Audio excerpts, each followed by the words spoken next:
without this intervention, then the nicer, what does he do? Then why should he be liable? His act is inconsequential. If you might suppose that, which by the think about it, is such a profound result. Sometimes, like, how do you know what you're supposed to be focused on in life? How do you know?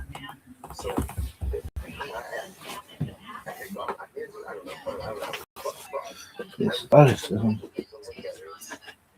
for the things that no one else is doing. And if it's not going to get done unless you do it, that's a pretty good indication that a Hashbara who wants to involved in that. If your efforts are duplicated, like your efforts, whatever, somewhere on it, then it can very well be a Hashbara who needs you to put your efforts elsewhere.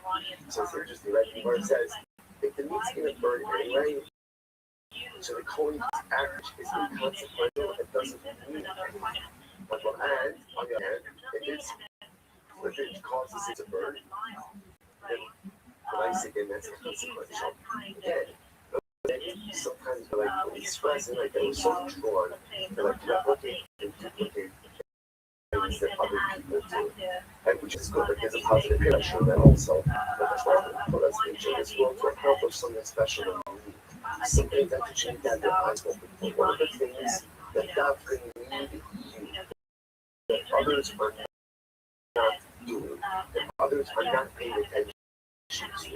That's what Tzricha, what is in Tzricha, Givo Hapa Bav, Ve'achli B'tar B'shoy, Ve'ashtar, Ma'achli B'chad Shaita. Oh, interesting how Gemara says, no, it would have burned. Well, without the pitch, it would have burned in 2 hours, and now with the privilege, it's 1 hour. It's 1 hour. So the mice and the actions of the body were consequential. The whole Kurovi Avodah, and what do you see from the earth? That any expediting of service is considered itself to be service. So that's right. So the meat would have burned regardless, but it would have taken 2 hours. Now, post footage, it's only 1 hour. It's only 1 hour. When you would have thought, come on, what is expedite to show me what it means? No, it doesn't mean something. What you see from there, it's incredible. It's such an incredible life. What you see from there, the power of Jesus. So it's like, in life, sometimes, you can say to yourself, what is not to get done quickly or just gets done in a regular basis. And it matters everything because how you do something really represents how you feel about that initiative. If you drag your feet, it just shows you want to do it. If you go to Jesus, that shows ultimately again that alacrity in this action. So what that's what you see here, the expediting temple service, doing something with greater Jesus, is called Avodah. Incredible. So let's say, this what comes out from this? So the down this first of all, same as the brother, namely, that Halacha is you need to take the closest exit to become something instead of something Gush. But interestingly enough, we don't care, it's fascinating. We don't care how long it takes you to get to the closest exit, as long as what? As long as you're moving. As long as you're moving, we don't care about this. Taking 3 steps. Even if it takes you the whole day, you don't say,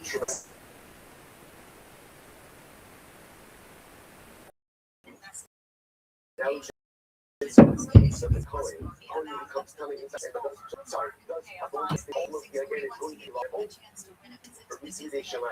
as long as it doesn't linger. If he lingers, then it's going to be high cards. What's the case of Avodah without lingering? It's the case of where he walks out, and as he walks out, he engages in that the footage. He goes ahead and he flips the piece of sacrificial meat, and specifically a case where he causes the piece of meat to burn faster post footage than it would have burned pre footage. And I walk by myself, expediting of the burning sacrificial meat is considered to be Avodah as well.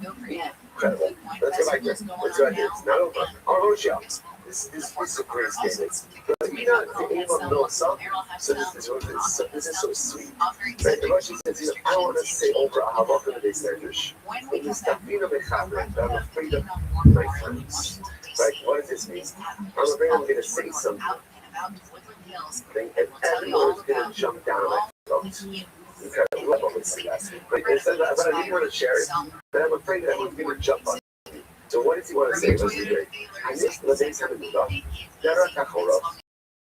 So do this. So let's say how this what's the what like a home that is declared crash. So it's a anything inside of it, including people who enter into it, will become tummy. Let's see Rabbi Rothschild. He says he was like if a person walks into the house backwards, they're a Kakora. Person goes into the house backwards. Even who knows what's in the and even if his entire body in the house, except his nose. Right? So his nose is extending out. Well, is the overwhelming majority of his body. I don't know, but it's part of his body. Everybody knows the outside. It's not hard. Wow, it's not hard. Why? What's this great? If Sid, when we go to the hospital, I'll have diabetes. This time I got all of my calling me this deal. So if you come into a home of Saras, you are coming. Now one of the ones actually Derech Bia Pastor Torah. The Torah only answers if you enter what's called Derech Bia. What does Derech Bia mean? Normal mode of entry. What's the normal way of walking into a house? Normal walking into a house? I don't know what you call it, like face first. Right? Face first. Face first, right? Therefore, what did it say? You walking backwards. So when nights, again, you're not going to contract to the face. So it's eligible. What goes Rabbi Rothschild afraid of? When you step into the house, right? I'm afraid that my friends are going to say, well, Rabbi Rothschild, you're right. And why does a piece of your body have to store in the house? What Rabbi Rothschild afraid the halacha was? You walk into the house backwards, and your entire house is inside the body with the exception of your nose. A little piece of your body is still extending out. So he was afraid that certain people think, well, Rothschild, you're right. That even if your entire body is inside the home, as long as you walk in backwards, so the mice say, yeah, you should be done. Rabbi Rothschild said, no, that's not true. Kumo, that's not true. If your entire body is in the home, everyone will that was everyone will read that halacha l'maisa, you become tummy. Why? It's said below call asher badais. It's all because halacha. I'm sorry. Utensils inside the home, what's the halacha? They become tummy. Now, utensils typically were there even before the tummy instance, right? Even before they became a home outside. So what do you see here? Anything that's fully in the home, of course, becomes tummy. So everyone will agree that if a person is fully inside the home, even if they enter backwards, they're going to lose tummy. The English of Rabbi Rothschild, which seems to be correct, which is if you walk in backwards, as long as there's a part of your body that's not in the home, you will remain tahar. Incredible. That was the only same noise where it says, I have the right side. What do you see from here? What you see from here is that halacha l'maisa. Sometimes when there's liability or called geographic tumah, you're only going to be tummy if you enter into that space in a normal way. If you enter in an abnormal way, that could save you from becoming nice. We just saw this example by Homophobia. So again, by the way, the Rambam accepts the Moshe's idea. So if you walk backwards into a home, straight to death with Saras, as long as there's a part of your body that's not in the home, you will remain taller. Once your whole body enters, different than you. So most of the things they're talking about, that's supposed to God can have Alu. So I'm saying, this is talking, that's actually very interesting. Look at Rashi. God can have Alu. Rashi says, Shiva Hazara. They're saying on this courtyard of the Mikdash, there were a series of chambers. Those chambers had rooftops. Did not have the same sanctity as the Mikdash itself. So the Lord says, God can have Alu. They don't from Sham Kachik Kadashim. Therefore, you can't be Kachik Kadashim on the rooftops. They show you Sham Kachik Kadashim. You can't check Kachik Kadashim either. The Tommy Shemiknas Derech in the Heichal Potter. And interestingly enough, if you were tummy and keep from the rooftop into the Heichal, you are Potter. You are Potter. Shnei Anar Bela Mikdash no Sabo. As the Pasuk says, you shall not come to the Mikdash in the Tumah. He's called the entry. Most of the entry, you come through the entry to the examining Dutch, but if you come from one of the rooftops down at the Hegel, there is not liability for that. So another display overview of this idea and how Oklahoma in order to be liable for entry. And again, so we saw by so again, what's it? I want to put out the Zion's case is different. In the Zion's case, someone who's tahar is entering into a place that is covered. In the case of this case, someone who's tahar is entering into a place that is essentially what Moshe is espousing. Whenever you see the notion of entry means normative, base, first, and normal entry, entrance. But when I said if you walk in back first, or you want to come up, based on if you come from the rooftops instead of through the front door through one of the normative gates, ultimately there will not be liability. There will not be liability as well. All right, we'll stop over for today. Next week is one piece. Shkat Hosai, what a way to start the week. Incredible Asfala. It's a shit on the door, but we start to seek this week. So it's the Ava. The Amkurs, the Islavos, and Yetz Hashem together this weekend for many weeks to come.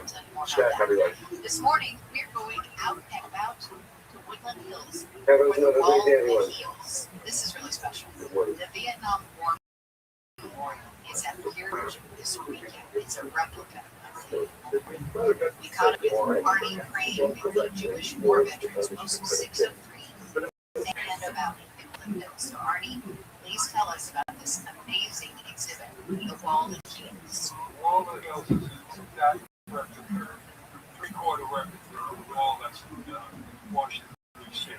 It's stored by the Vietnam Veteran Memorial Fund. And they go to around 30 or 40 sites a year. And out of 140 applicants, we were chosen for them to come here. Is this the first time it's been here? It's the first time it's been in the hills. They've been to Orange, California, or they're going somewhere else in North California when they leave here. Okay. Yeah. Right, so you're going to be here Thursday, Friday, Saturday, Sunday, the month. So explain to us a little bit about this. It's a three-quarter replica, exact replica, and we're going to get to see it now because it's not all put together. It's framed together. And so it starts here, and how big is this? So we're thinking of that as 2, 4, 6, 8, 10, 12, 14, 16, 19 stuff and fall at the bottom. I pretty much yesterday down. So 19 I just a lot of test bubble rate. So then when we speaking of the dramatic and beautiful process for expanding and get the Soros, Mostly nurses. work out to the musical production, as well as we're discussing all the And it's a really cool thing because not everybody can go to Washington, D.C. And it's a huge trip. Go to Woodland Hills and see the exact replica. Now we discuss who's more of the topic of our code and have some of the mill. But you say the capital, Leave their a son of David, when he was running the West from Absalom himself. Especially because And what does he say that?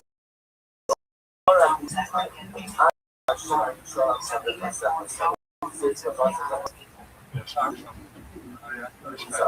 How great myself.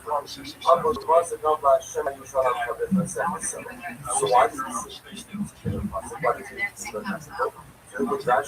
Rashi says, "Over my Shem, go Rashi, Shema Yushala."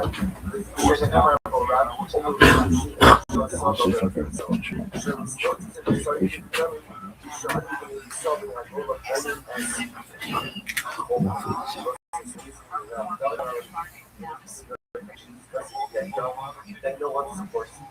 No one supports. Everyone to the right. No one supports. When Ezra and the Nehemiah that focus, balance, what people are now starting to watch. The honey that's what it means. Why? Rashi says over here, narrative that this particular capítulo speaks about insane, destructive, or difficult forces. So the Holy Spirit. Sorry. And then there's also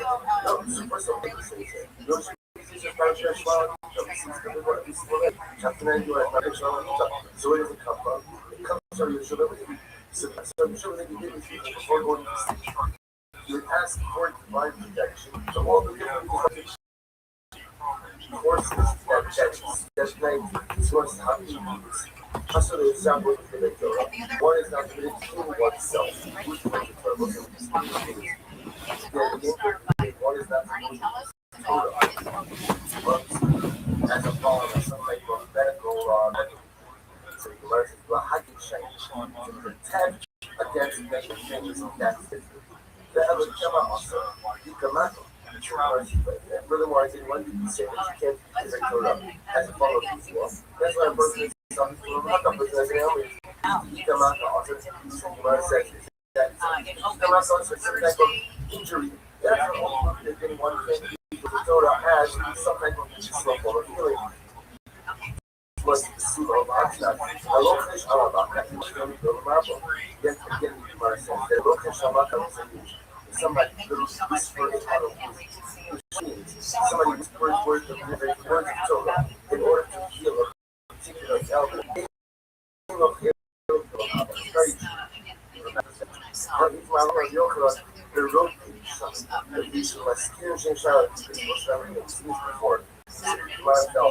That, or I should say, medicine in terms of health, that saliva has certain curative power. So there are many things that you'll try to heal with saliva. Just give some saliva, what can recite simple health? Because that's a lack of data, that's lack of data, that's lack of COVID to a control. Go ahead and recite Torah with saliva, right? Like that by definition is and that's the type of feeling that one cannot do with words of Torah. But Jerome says, go ahead and recite words of Torah. Go ahead and recite openly as well. As full of passion against negatives. That's absolutely good. And also, that's why Allah Ta'ala to show you're with the Yeshua. It's an incredible variety of things. There's of course Shema there. There's the devotion of Allah. There's the box of Allah. There's Yom Sheikh. Never wonder put all of these things together. Just the simple answer is that these things put together as a compilation of values that are not well. So please, Yom Sheikh, chapter 1, guess what we thought? From your revolution of free states, where the fact that these monopolies of those are very basic walks and basic walks around the other ones in concentrate. And the total laws are after them. Remember the basic having told us that said basic walks in front of the total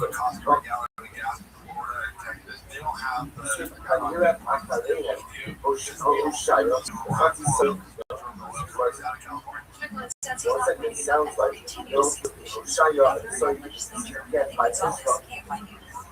Follow after the first of the doses, multiple reasons say, they see my house, they told us my house, so the conversation, those alone come first, those alone come first, and then afterwards, hopefully, some case is followed. See the house. So say, how do we transform the rock of the earth? So the question is, here the Shimmeretz, the Chazamah, once the two loaves, right? This is just two loaves, one after the other. The Mashmada was the one who says that two loaves are carried one after the other. Happening is, the capital hold on. So the Mishnah sees that the inner loaves is carried close to the wall. Mada is the opposite. How many of you like Miss Amio's red hair tonight? Well, if you like red hair, you're going to absolutely love your final comedian. Well, we'll do that after. and gentlemen, final comedian any regular has ever one of the young rising comedians in the world. This guy coming off fresh off of opening for Joe Rogan all week last week. This is William Montgomery, everybody.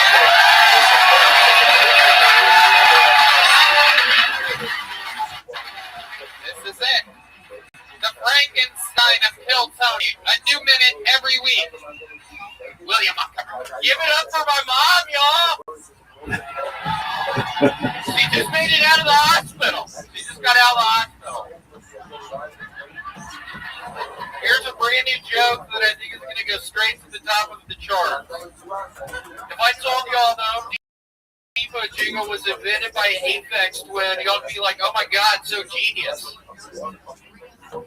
No Aphex fucking fans in here, man. That was a good joke. Have y'all seen where Facebook and Ray-Bans are putting out glasses that basically record everything and Mark Zuckerberg is the spokesperson? Nothing like a crash test dummy dressed up as a mortician school student being your salesman. Now I have a couple of, I read that when I was real high. I thought that was going to go better. Here's some 9/11 jokes to commemorate the kids. So when you come to a side bomber, you've got 99 problems, but a virgin in heaven isn't one. What do 99 virgins in heaven sound like? Goal! I was trying to sound like a Hispanic soccer announcer. You know when the terrorists that flew the plane into a field in the middle of nowhere got to heaven, they had a lot of explaining to do.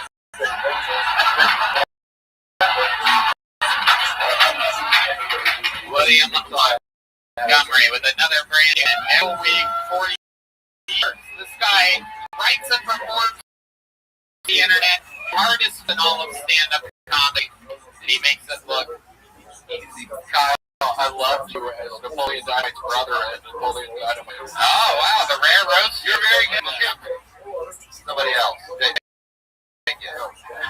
That wasn't you. A lot of people think it was, but yes, that was not me. Oh my God, I was so excited about that. I'm sorry, I disappointed you. Wow, William, do you remember Kurt from anything he wasn't in by any chance? I loved you in Speed 2. Weren't you in Speed 2? I don't remember. Do you love that movie? Yeah, it's one of the best. I honestly thought you were in Speed 2. As what?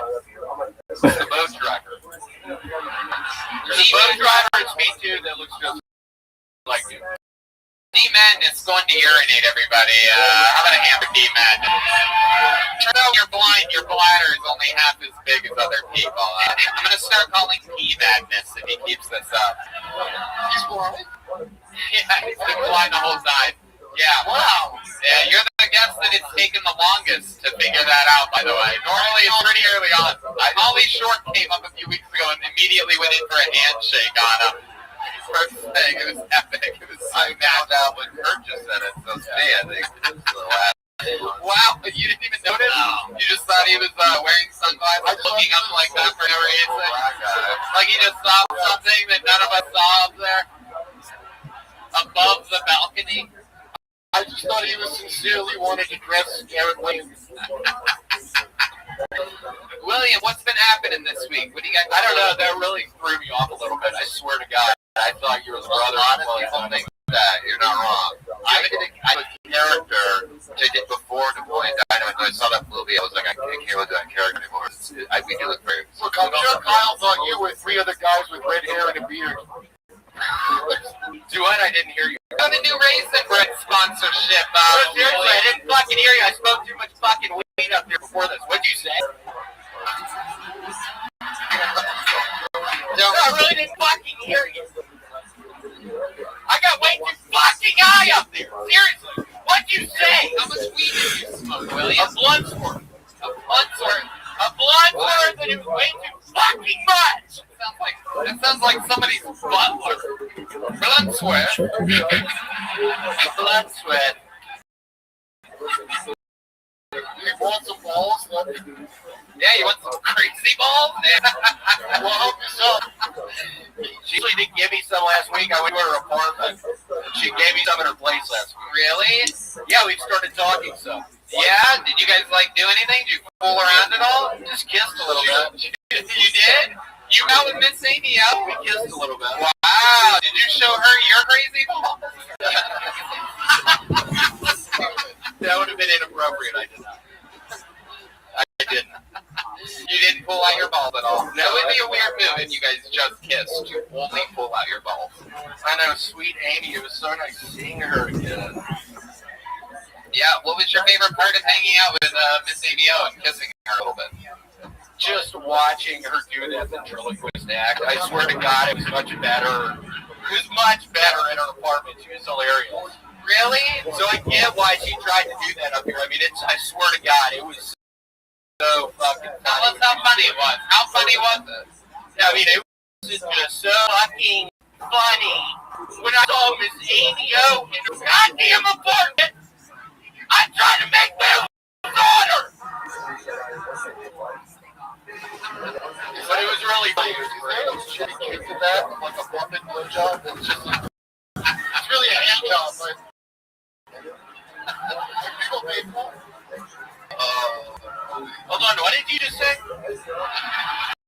Seriously, I got too hot here. William, you have new sponsors. You're sponsored by Raisin Bread. You quit drinking a few months ago and started a new Raisin Bread addiction.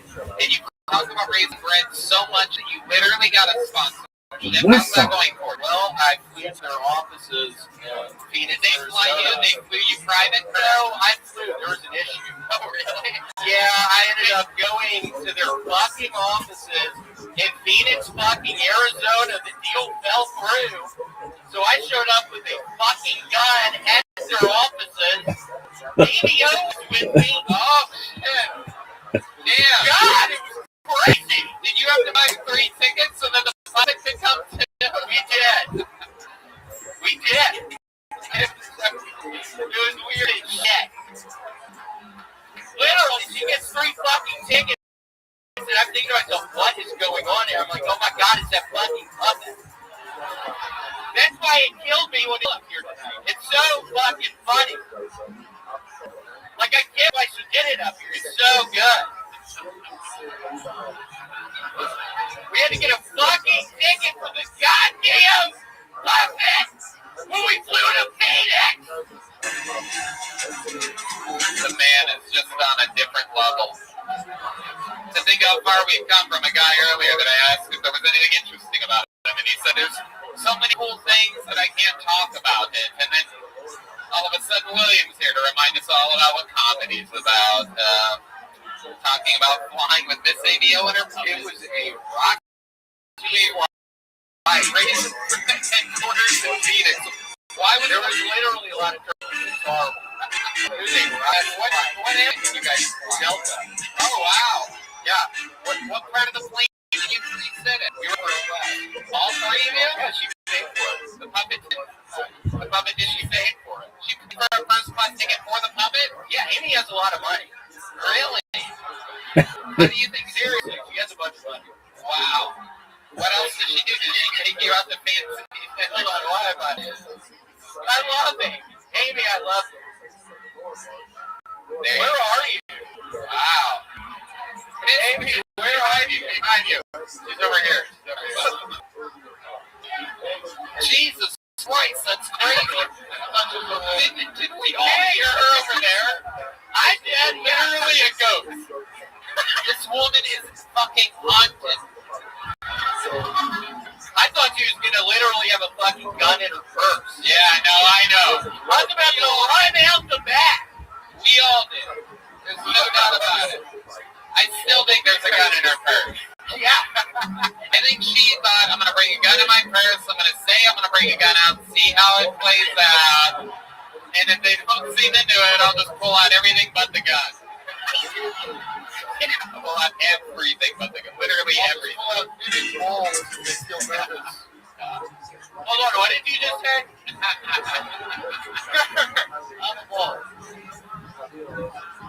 William, you are a genius. Your act is unbelievable. your interview process where you just slay improvising and rolling with shit, being a silly fucking perfect fuck. I tell them every week if you're wondering what conversations with William and I are like, you know, in like green rooms before shows where it's just us and there's incredible energies and a sold out show that we're about to perform stand-up, which we love anything, and there's mention and really anything you want.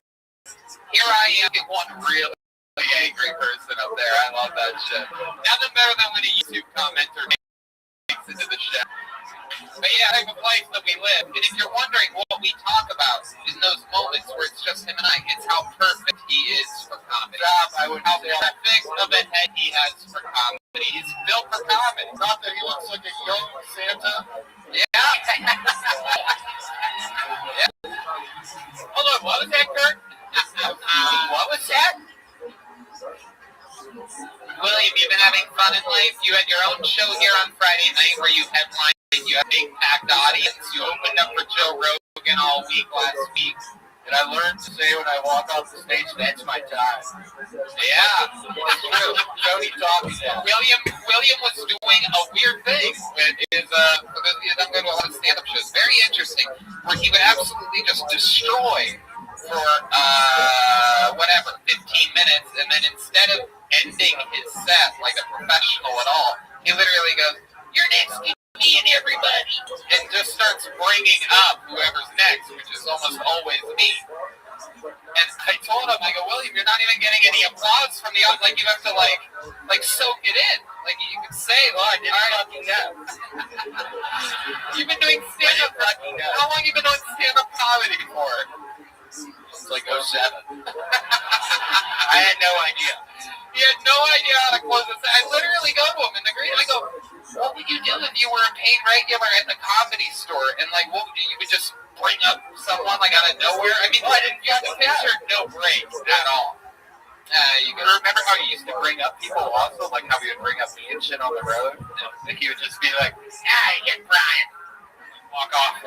Oh yeah, he would say people's names like, "All right, I'm about to bring up Brian Randy, and let me tell you something about these guys." He used to touch my penis. I remember that one. I remember saying that the one time. I thought that was funny. You got on to me about it. Yeah. But it must feel good now. Now you're getting to absorb the love from the audience at the end of your sets. You want to do it right now?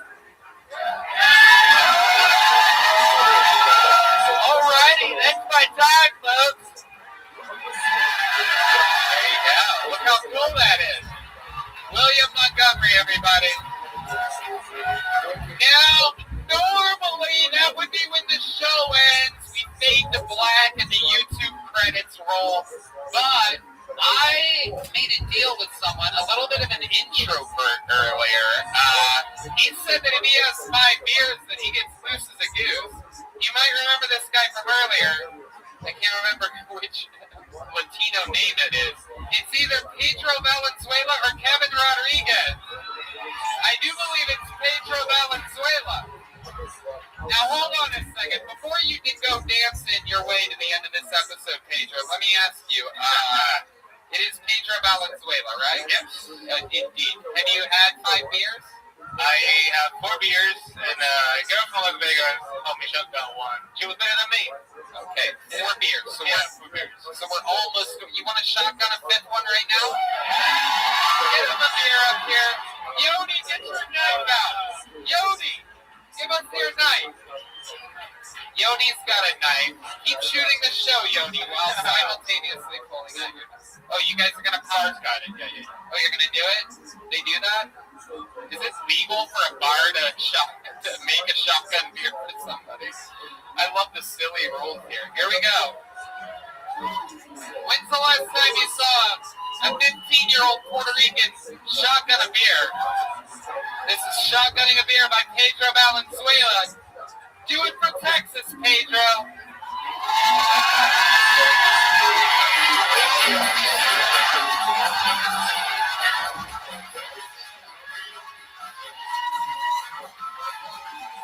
Hell yeah. Absolutely perfect. All right. Everything's in position. Pedro, what kind of music do you want to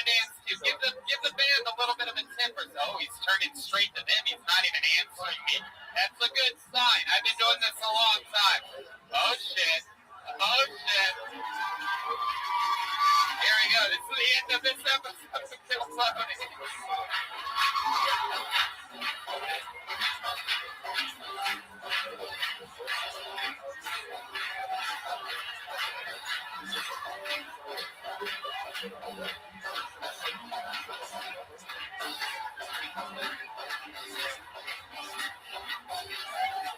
He's thinking.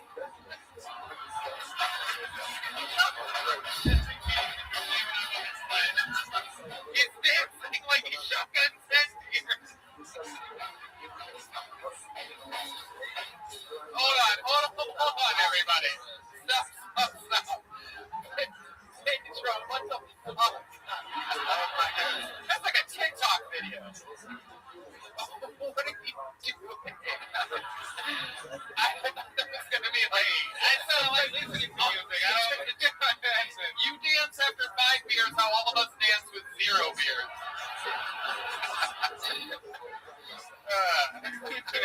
I thought we were going to get some crazy porn. I pictured you like spinning on your back and shit. He was doing a dance circle. He was about to go. The guy on the side. If we fire it up again, will you just go extreme for us? I don't know, man. I don't think so. How many of you think Pedro should shotgun one more beer out there, huh? He's not driving, people. He's not driving, and he doesn't have the coronavirus. We can do this. But he's 19. How old are you, Pedro? I'm 23. 23 years old, living his dreams. What did I call him? No, it's Pedro. He's Pedro Valenzuela, right, Pedro? No, I can't remember Rodriguez. Okay, so I did get those taquitos. I've been calling you Pedro Valenzuela for maybe that's why you did it 10 minutes.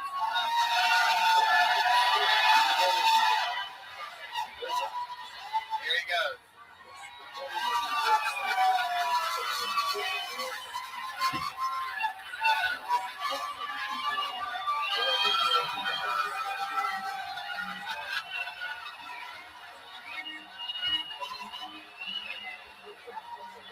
This is Kill Tony.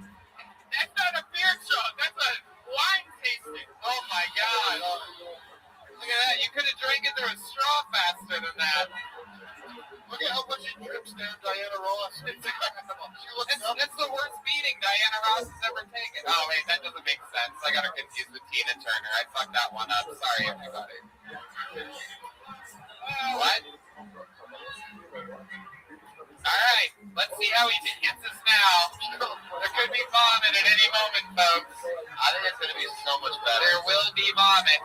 Here we go. We're going to get the mic. Matt Mueling has the right idea. He's moving the mic stand. Pedro. Oh, shit. He's telling the drummer something else. He's perfect. He wants to changes and try to keep up.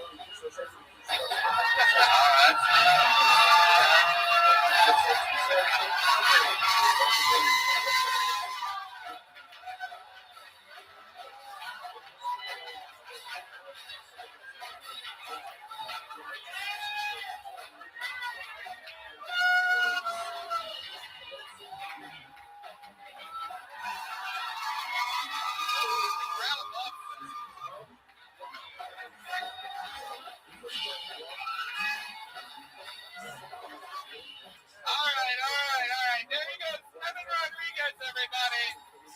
And we did it again. That's another episode of Kill Tony.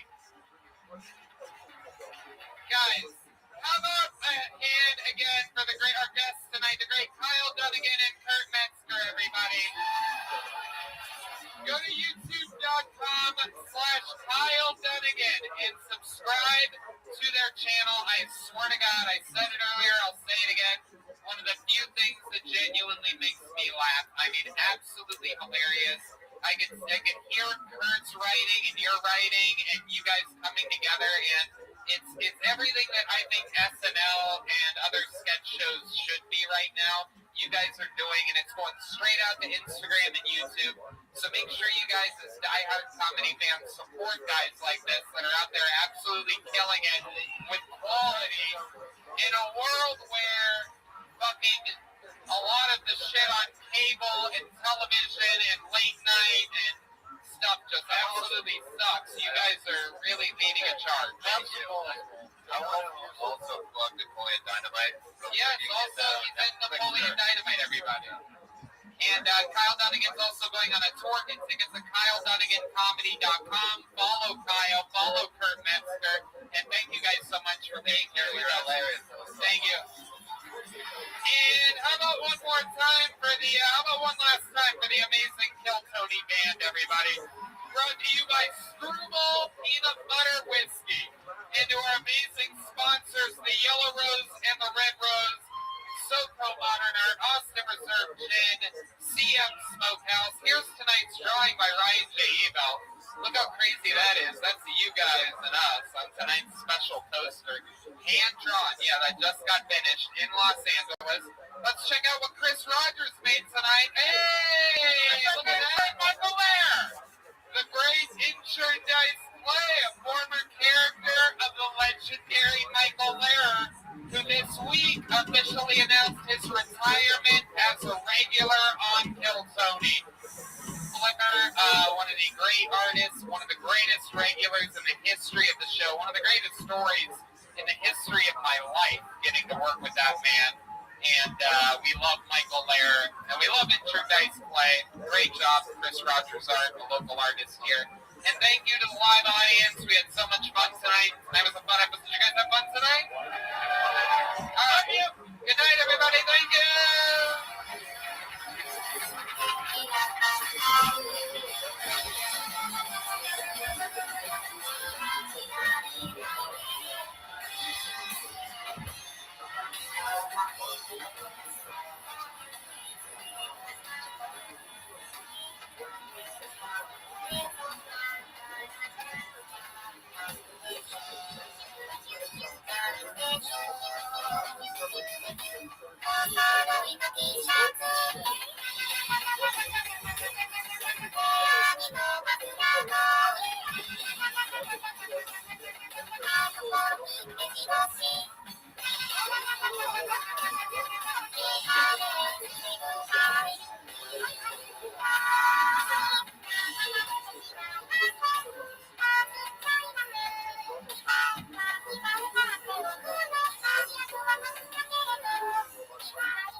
Brought to you by Screwball Peanut Butter Whiskey. My goodness, that's Dalton joining tonight on saxophone, ladies and gentlemen. His first time at a Kill Tony. That's the great Michael Gonzalez on drums, Matt Mueling on guitar, and my friend here, D Madness on bass guitar. We're having fun. Very, very exciting. Kill Tony brought to you by the Yellow Rose and the Red Rose, the two best strip clubs in the world. Just happen to be here in Austin, Texas. SoCo Modern Art Gallery is an art gallery around the corner. They don't have any art here tonight, but that's a new art gallery on Congress Avenue. Check that out. And we're all stuffed up on food by delicious CM Smokehouse in Golden Acres. Real local, amazing treats. Incredible stuff. Fun times. Ooh, a bucket of ice is up here. I don't think that's ice. Great Ryan J. Ebelt drawing tonight's episode all the way from Los Angeles, California. And let's just get into it. But before we start tonight's show, here's a little bit more about the amazing sponsors that made tonight's episode available for you here right now. Hey, y'all. I think we've all learned recently exactly how fragile life is. I mean, even me, Tony Hinchcliffe, could die in perhaps a tragic golf cart accident, or maybe I wrap my Corvette around a tree, or perhaps my sex swing breaks and I die, falling to my death. It makes sense why people get life insurance, especially term coverage, which is surprisingly affordable. Why not pay a bit each month to protect the ones you love? If you're asking yourself this question, choose Ladder. It's a 100% digital, no doctors, no needles, no paperwork. When you apply for $3 million in coverage or less life insurance, Red Man, we're finally old enough to talk about this. Can you believe it? You just need a few minutes and a phone or a laptop to apply. Ladder's smart algorithms work in real time, so you'll find out instantly if you're approved. If you prefer to talk to a person, their team of licensed agents doesn't work on commission, so they'll help you and not upsell you. No hidden fees, cancel anytime, get a full refund if you change your mind in the first 30 days. And Ladder policies are issued by insurers with long proven histories of paying claims. They're rated A+ by AM Best. Finally, since life insurance costs more as you age, now's the time to cross it off. Indeed. I hope that I'm the beneficiary on your life insurance policy, Redneck, because I got you at the top of my death pool right now. Dollar bills, y'all. So go to ladderlife.com/Tony today to see if you're instantly approved. That's LADDER life.com/Tony, TONY. Ladderlife.com/Tony. You know, Redman and I moved to Texas out of California because so many businesses in California were closed. It was crazy seeing all of our favorite places where we lived for over a decade absolutely be boarded up and people not working and the economy fledgling. All of these businesses are now reopening, which means that millions of jobs will need to be filled. So where do these businesses turn to fill these roles fast? ZipRecruiter. And right now, you can try it for free at ZipRecruiter.com/KillTony. When you post a job on ZipRecruiter, they send your job to over 100 top job sites, giving you access to their network of millions of job seekers. ZipRecruiter's matching technology scans resumes to find qualified candidates fast for your open roles and proactively presents them to you. You can easily review recommended candidates and invite your top choices to apply for your job, which encourages them to apply faster. According to ZipRecruiter internal data, jobs where employers invite candidates to apply get 2.5 times more candidates. ZipRecruiter's technology is so effective that 4 out of 5 employers who post on ZipRecruiter get a qualified candidate within the first day. Within the first day, that's crazy. And right now, you can try ZipRecruiter for free at this exclusive web address, ZipRecruiter.com/KillTony. That's ZipRecruiter.com/KILLTONY. Just go to ZipRecruiter.com/KillTony. ZipRecruiter, the smartest way to hire. Hey y'all, I absolutely fucking love my Ridge wallet. If you guys don't have one, you should definitely get one. This show is brought to you by Ridge Wallet, and if you don't know, Ridge Wallet is a light, sleek, and industrial metallic wallet. It's strong, it's sturdy, it's built like a goddamn brick, and it's sleek and cool, and you can keep all your credit cards and all your cash in it. Redman, you have a Ridge Wallet. Oh yes, I love it. I'm never going back to a regular clunky empty wallet.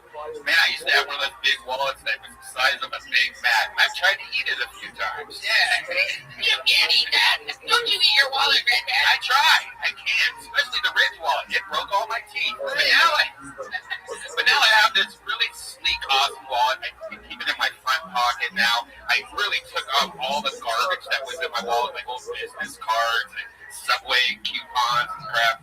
And now it's sexy, it's smooth. I even gave one to my girlfriend and she loves it. Girls love the Ridge wallet. Girls love Ridge wallets. Boys love Ridge wallets. Get 10% off today with free worldwide shipping and returns by going to ridge.com/killtony. That's ridge.com/killtony. And use the code KILLTONY. Get a Ridge wallet. Don't be an idiot. You guys ready to start tonight's show or what? No fart noises tonight. Live from Austin, it's Monday night.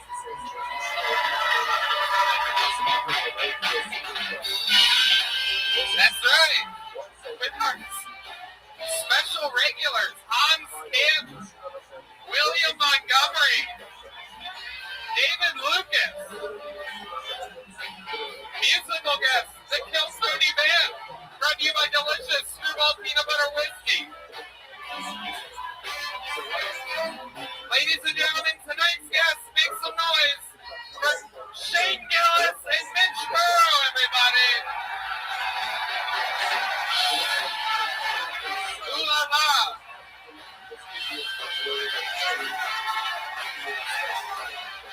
Shane Gillis is back. Mitch Burrow is back. Yeah, two of our favorite guests of all time. Shane Gillis has the newest, craziest, best special out on YouTube right now. He shot it here. It's called Live in Austin with Shane Gillis. This is your big return to the city in which you shot that special in, right? Welcome back. Yeah, it's good. I love you. Hell yeah. That a nice audience. My feedback, I was Asian too, so that's extra points right there. They've come around. Mitch Burrow, you kept us alive during some of the quarantine episodes. One of my great friends from Los Angeles, Comedy Store regular, employee, everything. How about a hand for my friend Mitch? Thank you. Back in Austin, Texas. I do want to say it's an honor to be here with both you and Shane. I don't think anybody has done as much for the Stop Asian Hate movement as the two of you. Just really bringing awareness to the cause. Hey, in the green room, the guy's nice as hell, dude. Backstabbing. Awareness is important, and you guys did a lot for the cause. We love it. We're having fun. We did. We all went and saw Shang-Chi together before the show. So, all right. You guys have been guests on the show before. You guys know how it works. Maybe it's your first time at the show and you don't know. But comedians get 60 seconds. You know, the time is up and you hear the sound of a kitten. You hope they wrap it up there. So they're going to bring out the angry West Hollywood Bear, which is really just loud and annoying, and it stops people from continuing to try to tell jokes if they do that. You figured it out. Yeah, I've known the whole time. Thank you. Thank you. You guys ready to start tonight's show or what? But before, you know what? Let's start it with a regular instead of going to the bucket. This guy has been a regular on the show for a few months here in Austin. He was made a regular favorite to everyone around the world. Ladies and gentlemen, this is a brand new minute from the great Hans Kim, everybody.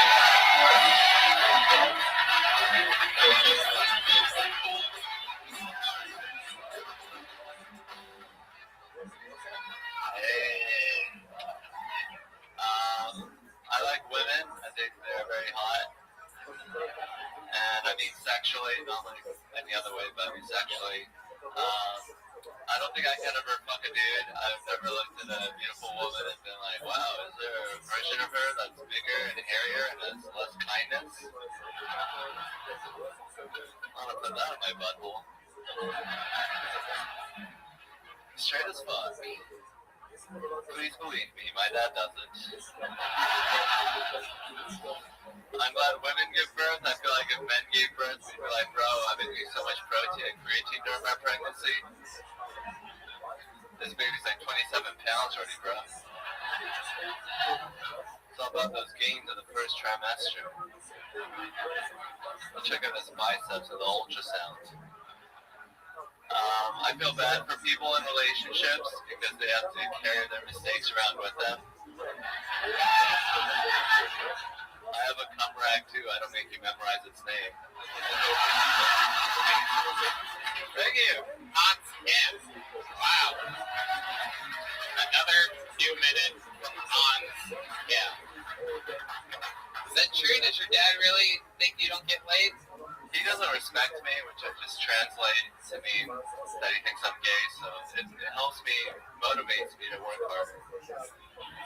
Do you ever try to prove to him in any way that you got laid? Do you ever like send pictures or anything? I think he knows by now. I sent him an episode of Kill Tony where I didn't kiss anyone because I felt like that was too intimate. I don't want him to think about me fucking. Wow. And he just took that and only listened to watch that once? He didn't do any digging after that?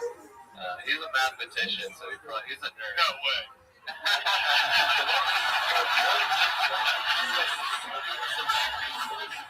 Wow. What does your mom do for work? She's Also a mathematician. She teaches kids math at school. Oh my God. Unbelievable. We have him. This is the real Asian superhero, Hans Kim. We have him here on this show. Hans, what else is going on in life? What's been happening this week with you? I broke up with my date. I went to San Antonio. Wait. What do you mean you broke up with your date? We got into a fight and it got ugly and like we just stopped talking. But then today we FaceTime, so What kind of fight? it's like Kung Fu? stop. Karate? There's three of you up here.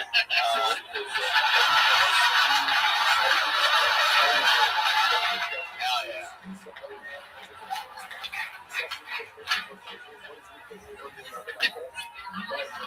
I've been hanging out with Hans this week. He has a new DMT pen that he keeps hitting continuously. Hans, tell the people about your DMT pen. My DMT pen has a white tip. You hit it and you hold it in, and then you hold it in until you start to feel like, and that's when it starts. Wow, and that's the creepiest thing I've ever seen you do. Is that? I've never even seen you give off a creepy vibe before. That's the sound of him coming also. It seems like. Well, what else, Hans? What else is going on? Anything else exciting? Been making out with? Yeah, go ahead. You're just ripping DMT? Yeah. Watch out. Yeah, he's doing it a lot. Hans is a real rock star. He's really taken this status of his on this show, and he's always like at these pool parties in the hills, like every night. I follow him.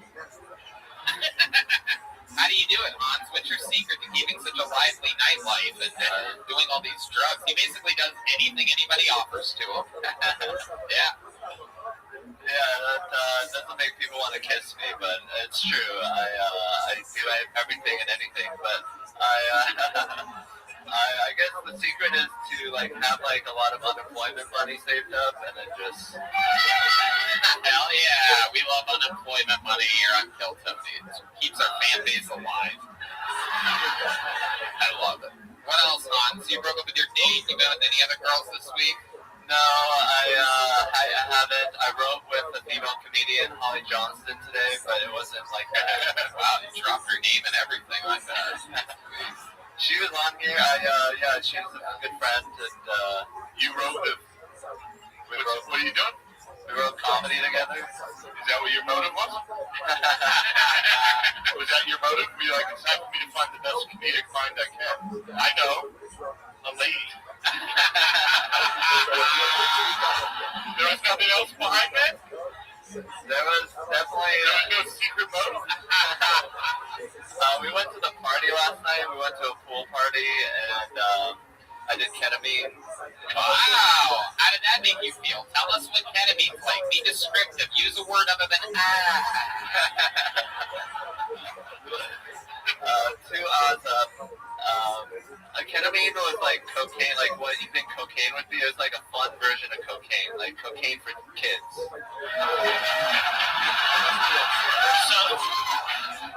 how often do you do regular cocaine? Right? 3 times a month. Pretty good. Hell yeah. And what happened? It's killing a lot of good comedians in LA, but Hans is still here, so that's good. Oh, no, that's not. He's has oil money here, baby. I've never heard of an Asian overdosing on drugs. Does that even happen? Okay, anyway, yikes. I didn't realize positive stereotypes are unacceptable as well. Jeez, those people don't get overdose very often. Boo! Asian cocaine is just Adderall. Is that it? Yeah. Performance enhancing drug. Alright, Hans. Do you even want to make out with anyone this week? Kind of. Is there anyone in the audience? If a normal girl comes up here, you get a I Kid Hans Kim t-shirt, Hill Tony logo on the upper back. Incredible stuff. So now I must ask, is there a lady out there that wants to come up and make out with Hans Kim real quick? If you want to, you can. You get a shirt. Hans Kim likes making out with girls, so I let him live his dreams every week. For a while there, we had too many strippers coming down. Then I found out on the show that they got free. What was it? They don't have to pay their house fees. Usually, strippers have to pay 10% to the club. But it turns out if you make out with Hans Kim, you don't have to give 10% to the strip club that you work at. These lips are worth money. Come on, there must be some lady out there that wants to come up and give Hans Kim a big kiss. Is there a hero out there in the audience tonight? Everybody loves this segment of the show. Alright. Who among you is dumb enough to have this on the internet forever? Well, Hans, I don't know, dude. Man, this has to hurt a little bit, dude. Hans, how do you feel knowing that your run of making out with random chicks every Monday is coming to an end right now? I'm kind of relieved. Oh, shit! What is this? Whoa!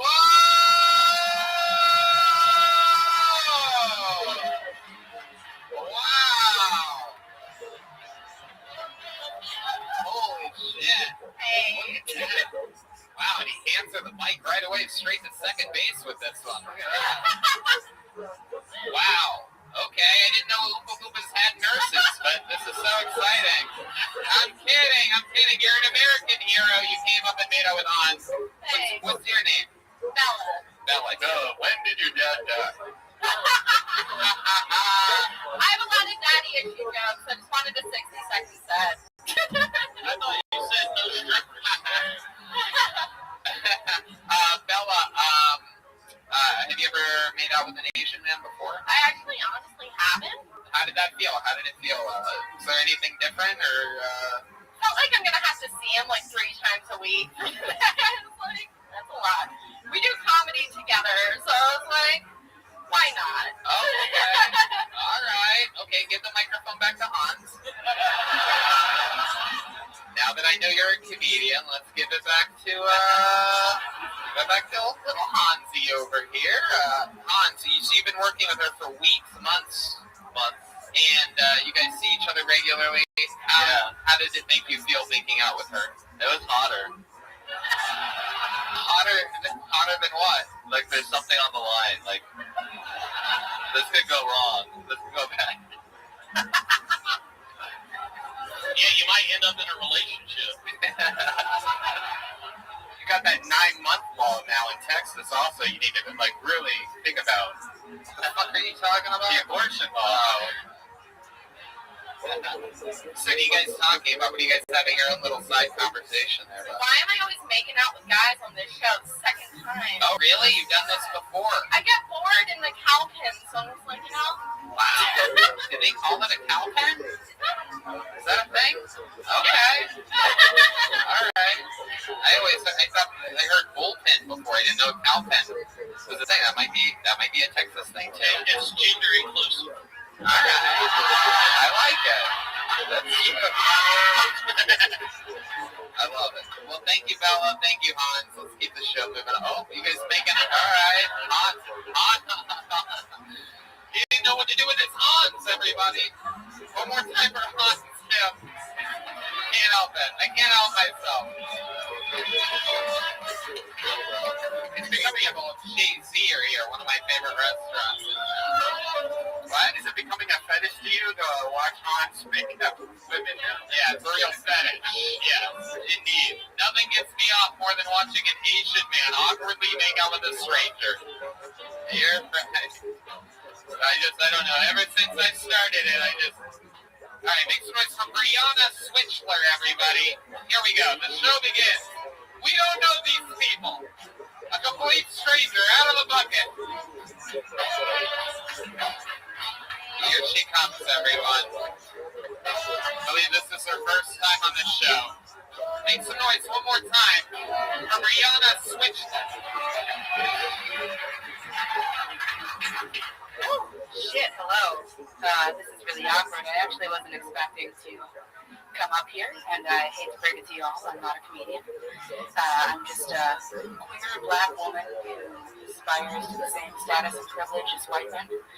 So I figured I'd come up here and make an ass of myself, because it seemed to work for everybody else up here. So, I'm really just kind of doing this to survive. You can kind of think of me as like a sex worker, right? Think of this as me giving you a really lame hand job and spitting in my hand and just jerking it real slow. And you wouldn't be mad if I finish, but you're kind of hoping that I'd finish a little bit quicker. Speaking of white people, you know how they say white people can't cook? I beg to differ, because white people really know their way around a casserole. You look like you like mayo. Do you like mayo? No? Are you sure? You ever tried to use it? No? Well, I'm going to leave you alone. Yikes! Okay, there you go, Brianna Switchler. That's a bear. That happens. Instead, what you did happens. That's what happens. Hi, Brianna. Welcome to the show. Is everything you said true? You're not a comedian? No, I'm not. I'm friends with comedians, and I happen to have a somewhat decent sense of humor. Right, of course. But it didn't translate.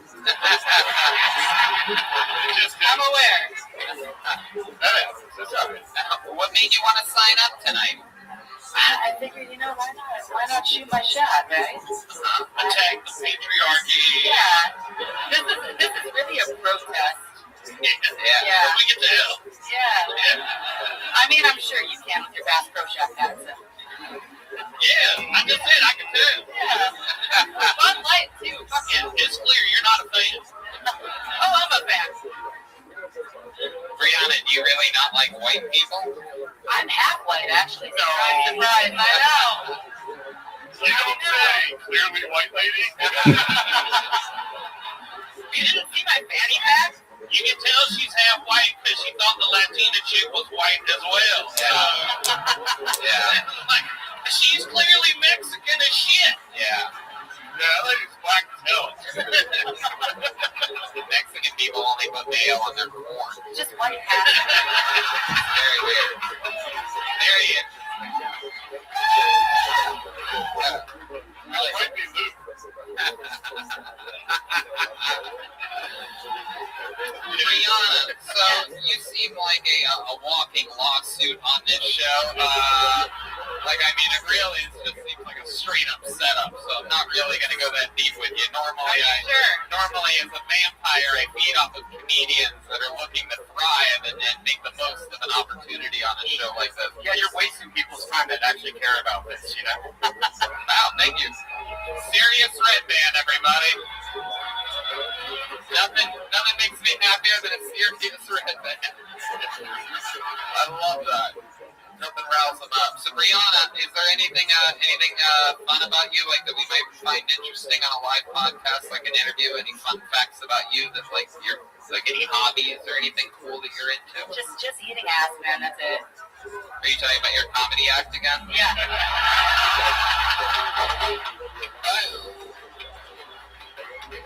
All right, a lot of comedians signed up for the chance to do a minute here, so we're just gonna keep it moving if that's all right with you, Brianna. All right, good? yeah, thank you. All right, Brianna, everybody. Come back again. Try it again. Prepare next time, Brianna. Which one of her parents does she hate? That's what I want to know. What was that casserole joke? White people make casserole. Yeah, what's wrong with that? Make some noise for casserole, people. Hey, fuck seasoning. Am I right? Fuck seasoning. Salt and pepper, baby. That's it. Just salt. Michael Mandragon. Wow, what a cool name. Michael Mandragon. Okay, here we go. He's next.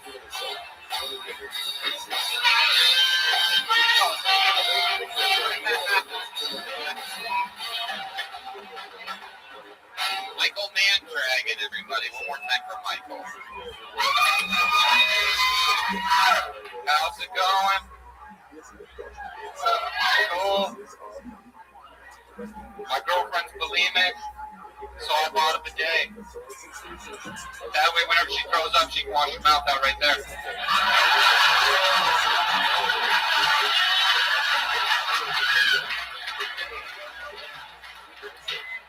Believe it or not, she hates that joke. But she's not real, so it's okay. I told that joke and some woman called me a misogynist. She was kind of ugly, so it didn't really affect me.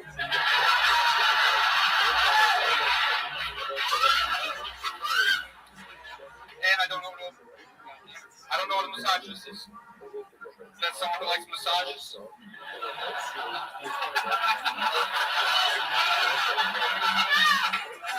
A little bit of exciting news.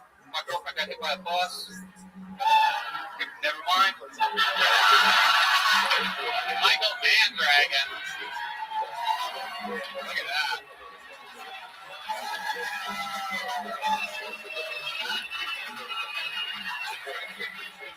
Yeah.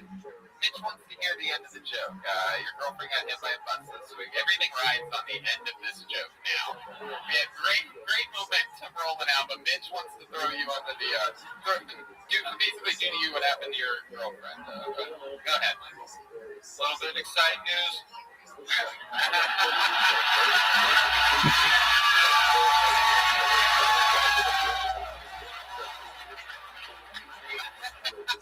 My girlfriend got hit by a bus. Yeah, thank God. I was not ready to be a father. Man, Michael Mandragon. Wow.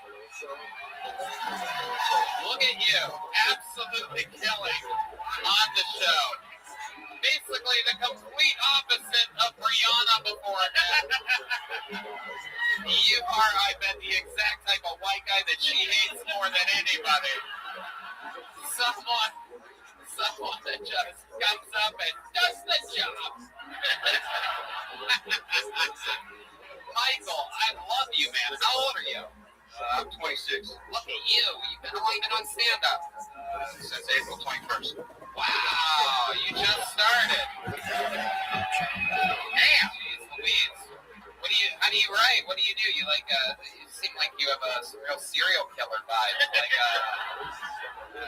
I get that a lot, but no. Yeah. Hey, man, you're doing great. Relax. You are shaking a lot right now, and it's making me nervous. I don't think it was that good. Oh shit! I don't. I think Rihanna's right about.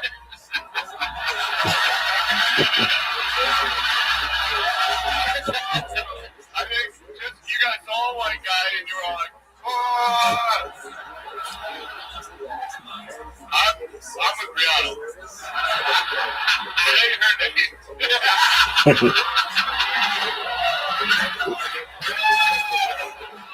Oh my God, that is hilarious. Michael, what have you been doing with your life all the way up until April 21st or whatever? What have you been doing?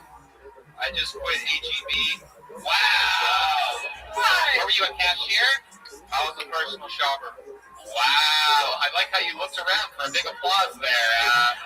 You really thought the place was going to go crazy on that one. What is a personal shop? I think people place their HEB online orders, and then you go around and you know where everything is. It's basically like you get to play supermarket sweep all day long.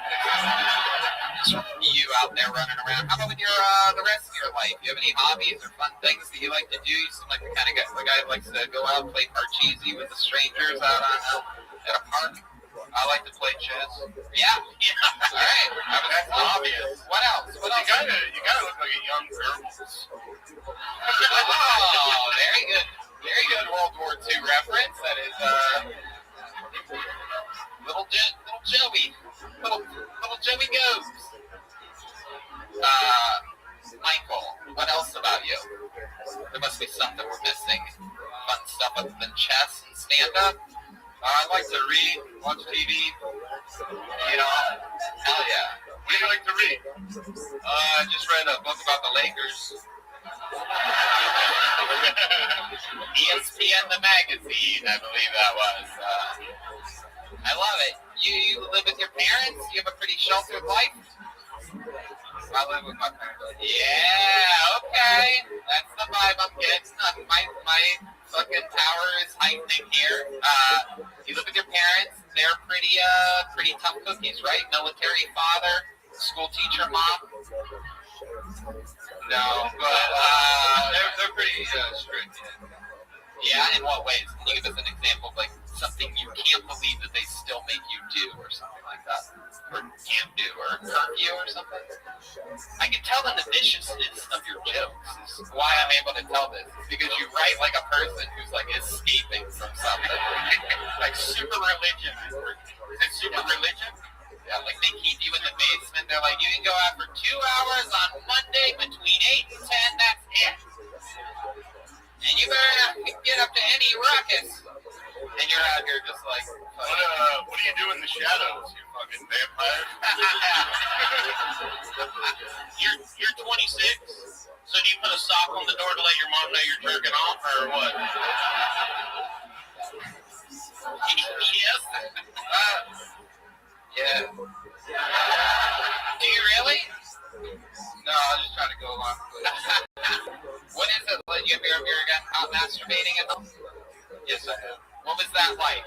Can you describe to us what that moment was? Did you turn into a bat? Escape the room? Count Wacula? There we go. I'll get fired up. Tell us more about it. Any answers to those? Do you turn into a bat? No. How did they catch you? What room were you in? What was going on? You're in the kitchen, just fucking getting down. You're in the crib. I was just in my room and she walked in. I said, get out. Wow. She just straight up walks into your room when the doors closed. What type of position were you in? Were you perhaps bridging on your neck or something like that, like doggy style? Is that how you said it though? Or you just like, Get out! Because it sort of seems like you're sort of inviting her. Get out unless you want to do something. Come on, it's his mother. I'm kidding. Yeah, she probably, did she follow those rules? Did you have to invite her in?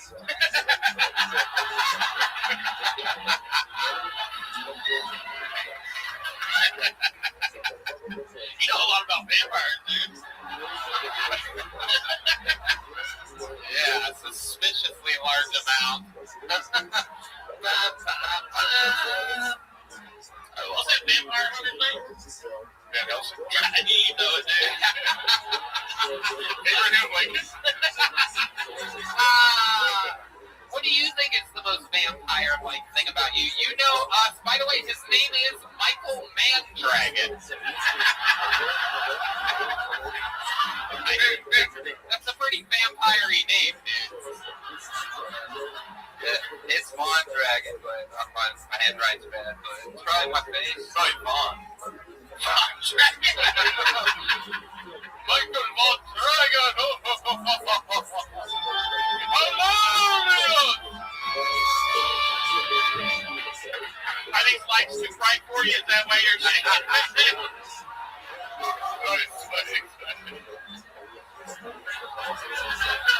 Hell yeah. Pretty fast metabolism. You eat a lot?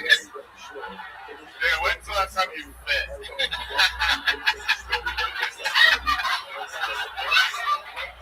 Alright, we don't need the goblin laugh. Get out of here. That lady's crazy. Okay. Anything else, Michael? I feel like I could keep you up here forever. And, No, I'm just a big fan of all y'all guys. Thanks for having me. absolutely hilarious minute. Come back. Hey, here, Michael, here, have one of those. You can write your verse and take that home with you. Just don't let your parents find that. Well, son, I found this leather book under your bed, and then I Googled what it was, and a bunch of slurs came up. All right, we're having fun. Make some noise for Colin O'Mara, everyone. Colin O'Mara, right out of the bucket. Who are you gonna call? Man, that sax sounds good, Tony. Yeah, it does. Oh, wow. Colin O'Mara, everybody. Yeah. So, I drove down here about a month ago from outside of Philly. I saw a God Hates Gay sign. As soon as I got to Texas, I was like, I'm home. You know, figured it out. No, I never got that because I was like, if anybody's gay, like, isn't it God? You know what I'm talking about? Like, him, yeah. He hangs out with a bunch of dudes all the time, wearing silk white robes and shit, calls them his angels. That's a little suspect if you ask me. You know? But the real kicker is, I think he gathered all the angels around one day. He said, fellas, listen, I decided I want to have a kid. And they were like, go right ahead, Yahweh. Find the right girl, make it happen, you know? He said, not really my style. I want a virgin to have my kid. They're like, pardon me? He said, Gabriel, I found the right one. We should go down there and tell the details. Gabe flies on down. He said, Bear, listen. God wants you to have his kid, but don't worry. He doesn't even want to have sex with you. She said, good, I'm 12 years old. He said, baby, we're Catholics. We're going to go fuck about that. You know what I'm talking about? That's it. Colin O'Mara. Colin, you were just on the show, right? A couple weeks ago? 2 weeks ago. It's airing like right now. Yeah, what happened? Remind everybody what happened during that episode. I came up, we asked me what I like to do, and I said I like to drink, and then I drank like 5 shots of Jameson on stage. Yeah, right. That's right. And then the rest of the night, all the fans kept buying me Jameson. This is the best day of my entire goddamn life. I was like, oh shit. It really was. And I saw him a couple hours later during the after party thing, and fucking this guy more sober than anybody else in the room. You came up to me because the fan bought me another 5 shots of Jameson, and your reaction was, you were like, do you need like a hotel room? And I was like, yeah. Tony, I'm driving. I told you. You were like, you didn't really drive. Wait, that's true, right? You get him a hotel room? No, I didn't. I took a... I mean, yeah, I was going to make sure that he didn't drive home. You wanted to drive into your bus? Yeah. That's what it was. I was gonna walk him over to the hotel personally and get him that room. What's my thing? You said you want a hotel. I was like, Tony, how about an Uber? I was like, that's the first maybe you were drunker than no, I wasn't. So, Colin, you drink like that every night? It's become a problem since I quit my job for sure. Oh yeah, it's an issue. I've been on like a 2-week bender and there's no end in sight. It's you gotta pawn some of this dumb jewelry. Yeah, it's all I got. It's all I got. Get rid of it. What are you doing? Why are you doing that? You know how hard it is to tell the homeless people in the street that I don't have any money on? Be like, what the fuck is that? Yeah, like what? This is like a purchase.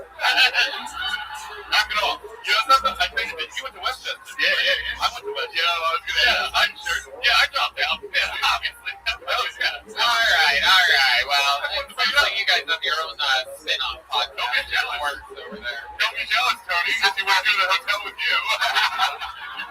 The boy is mine. The boy is mine. The boy is mine. I'll take care. Come on, he's not even my type. Colin, so what else is interesting about you? Like I said, drink things been a problem. I told my mom, she's a big liberal. Alex Jones was the guest when I was on 2 weeks ago. She was like, who was the guest? Alex Jones. How did your mom even know we have guests on this show? I told her, I was like, hey, I got on the show last night, yada. I said, the guest is Alex Jones. She said, who's Alex Jones? I was like, don't look him up. Like, she's very big into the mask and everything. So I was like, it's not. Because I think when I was on stage, he might have said something. He was like, Fauci's fucking gay. And I was like, fuck yeah, dude. Right. She's going to be like, Texas has changed, my boy. Like, what happened, you know? You were more liberal before?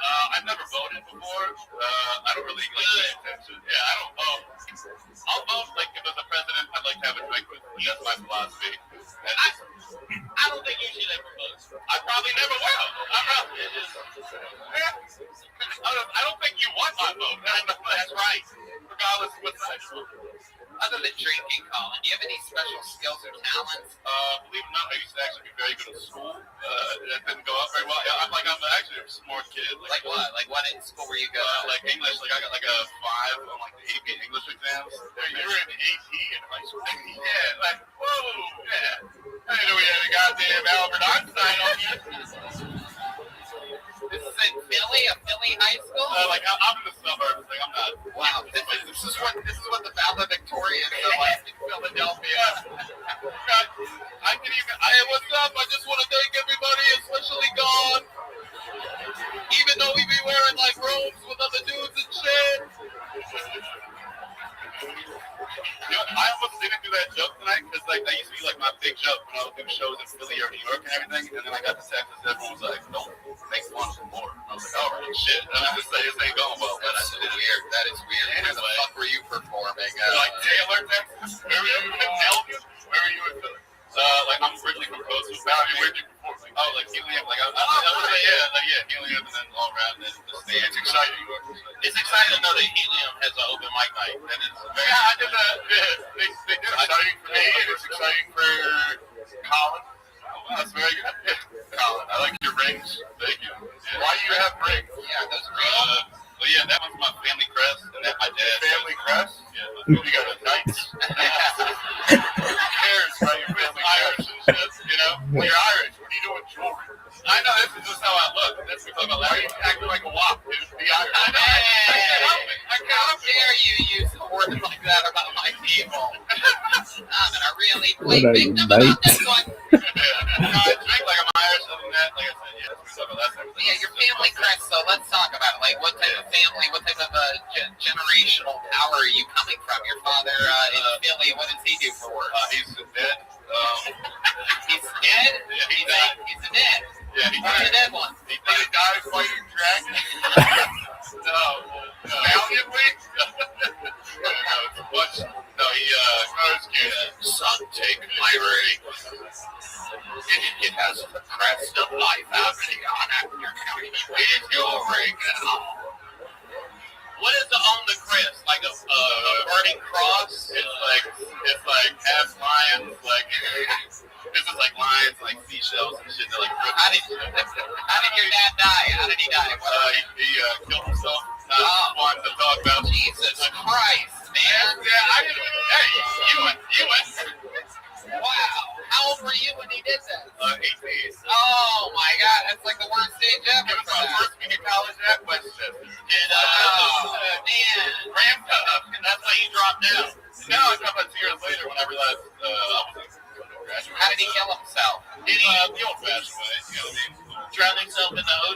why the seashells are all there? No, it was a gun. Oh, Yeah, man's way, I guess. You know? okay.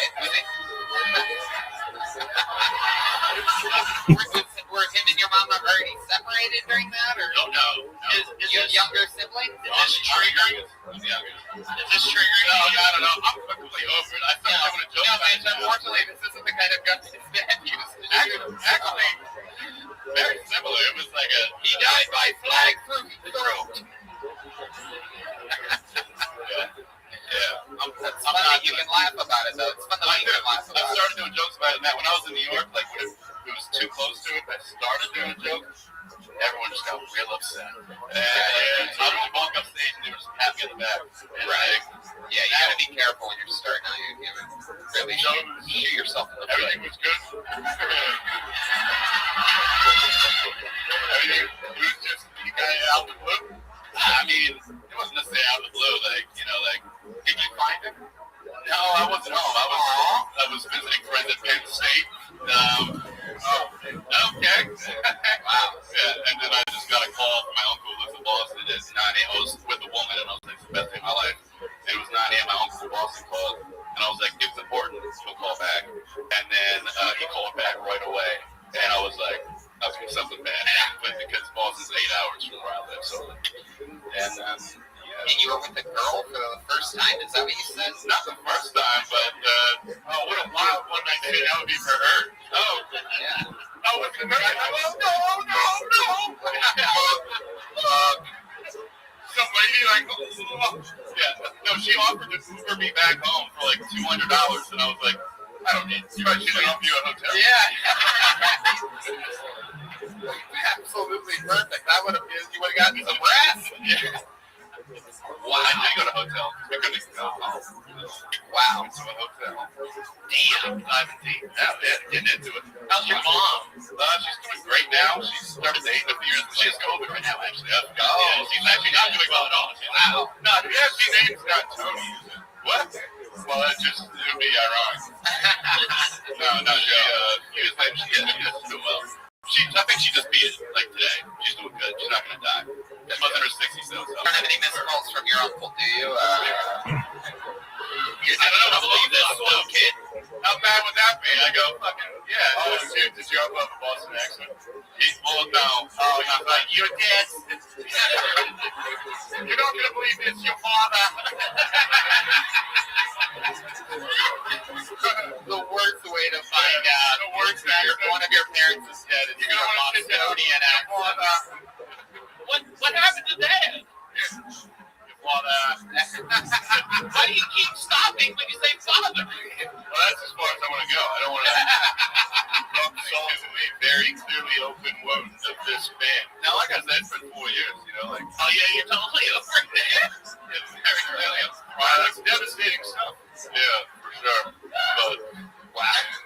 I don't want to be up right now. So you're out here, you're having fun. I've seen you around the scene the last couple weeks out here doing jokes. You're doing it. Yeah. Well, yeah, I was here 2 days ago, guys. That's fucking good.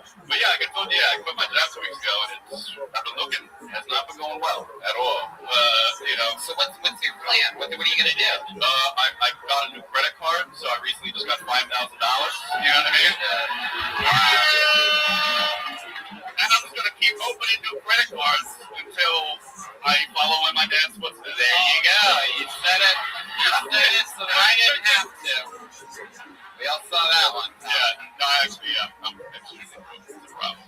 So what are you gonna do? I'm sort of like the last time we talked about, I tried to sign up for DoorDash, and they just said no because my last name had an apostrophe. What about Uber Eats? I did Uber Eats, and the problem is get $3 fucking delivery. I'm like, this is fucking ridiculous. You go, just eat it. I know. I swear to God, I did. I already gave up. I got like a lemonade just sign up once, and I just like, yo, I'm not doing this. And then the next time I went, I asked delivery for Catherine, and they were like, we never got it. I just deleted the app. I was like, I'm not in. What about waiting on tables? There's so many restaurants out here that need servers. That's the best way to make money this fucking. I did apply to one place. I applied to one place. This bus boy's clapping for you over here. Look at that. Yeah, a bunch of comics in town work in a restaurant, and they were like, apply, and then I applied, and they were like, we'll call you tomorrow. And they didn't call. And they were like, just call them back. And I called them back. And they're like, we'll have you for training tomorrow. And they just haven't. So they just never called you, just like your dad. Okay, you guys made it weird, not me. He signed up for it, people. So yeah, walked into it, but yeah, basically. But I'll figure it out, you know. Yeah, you know what? Red Banda's a good idea. We're gonna buy you some shots. Oh, fuck it! Oh, thank you. Oh my God! You're gonna take a shot to the head. You're not gonna do it like your father. All right. Yeah. So there you go. We're gonna buy you a drink. You go over there. There goes Colin O'Mara, everybody. We're gonna keep it moving. Let's get another regular up here. What do you guys say, huh? All the way from Los Angeles, California. This guy's been visiting a couple weeks out of every month. It's always great to have him. He's a fucking beast of a comedian, unbelievable roaster. Make some noise for the great David Lucas, everybody. Here he is.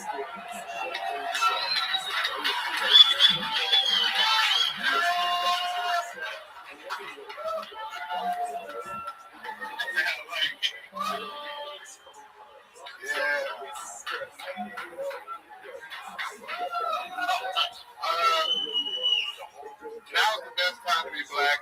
The best time to be black. It's almost illegal to be a straight white male right now.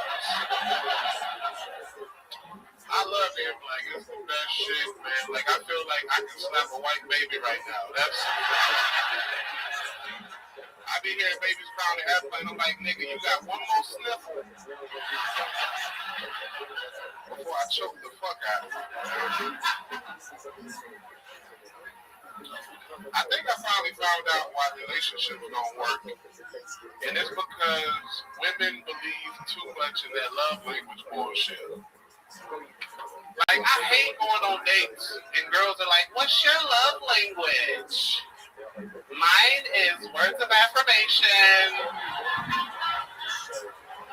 and acts of service. What's yours? Sucking dick, bitch. That's my fucking love language. Some head. How about that? How about I forcefully take my dick and shove it to the back of your throat? Is that an act of service enough for your ass? Alright, man. Thank y'all. Fuck yeah. David Lucas. Up here. Knowing how it's done. The 2 minutes every week. Yeah. Back again. Welcome back, David Lucas. What's up, Tony? What you been up to? Shit. Hell yeah. That jacket ugly as fuck, bro. Oh, come on. Come on. That shit, nigga. You look like a 1960 gay taxi cab. Oh, son of a bitch.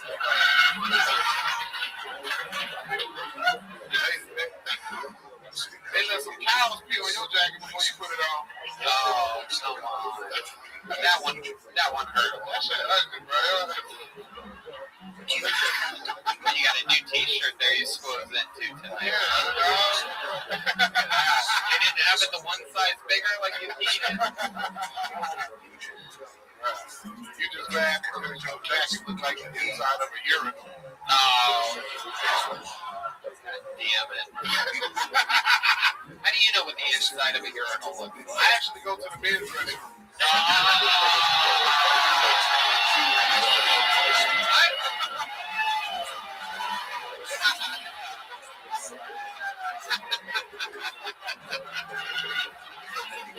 It's crazy. It's unbelievable. He got me. For sure. That's a good men's restroom joke. Without a doubt. Red Man reminded me after you said that joke, you only go to the men's room for the urinal cake. The Red Man joke. Good. You go to the women's restroom for the free toilet seat covers. I actually do that. How do you use a restroom? Do you really ever go to the bathroom in like a public restroom? What's that like for you? I don't take a shit there, but I piss in public restrooms. Yeah. I like to be comfortable when I'm shitting, like shoes and socks off. Oh, okay. You can take your shoes and socks off in a public restroom. No, you gotta wear shoes and socks to go into the establishment, but you can take them off once you get inside. Bitch, we from the front of the same state. That's the most Georgia shit you ever said. You guys are both from Georgia, and you're both shaped like that. That is worth noting. That is. I didn't know that peach is the fruit because that's what everybody's shaped like. If we were going by the shape of snakes, we'd be from Florida. Oh, fuck. Because I love to panhandle. I love it. Where you been lately? What have you been doing? I went fishing today, bro. Oh, shit. Typical polar bear shit to do. What'd you catch? Diabetes? Yeah. Shut the fuck up, dude. Shut the shade. You up here looking like a sunburned sea turtle. They don't have to make sense. No, they don't. He usually says the N-word after it and gets a lot more laughs. It's funny. He changed the structure. I can't say the N-word that much, bro. Why? Because you were Yeah, that's probably.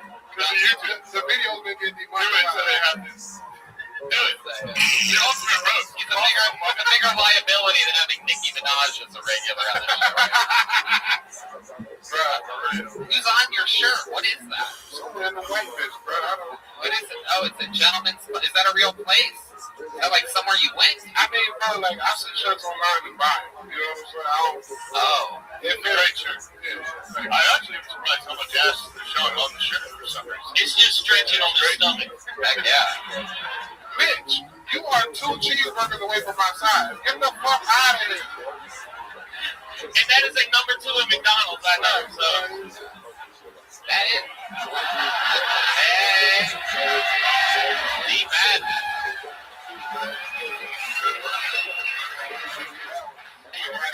he probably went to Juilliard to learn that shit. That's crazy.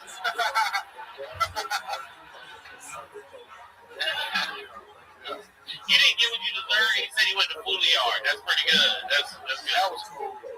Diva, what else is going on? At the AT&T Center this Saturday. Oh, wow. They're finally fixing their Wi-Fi there? What's going on? What are you doing? The AT&T Center in San Antonio, and then next week Denver on the Big Boy Tour with Brenda Shaw. Oh, okay. Big boy. Big boy, you know what I'm saying? You had to add another C to it when you joined the tour. All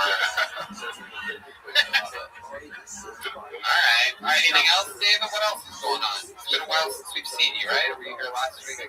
I can't remember. They all blend together now. I was. D-Man, he never forgets a face.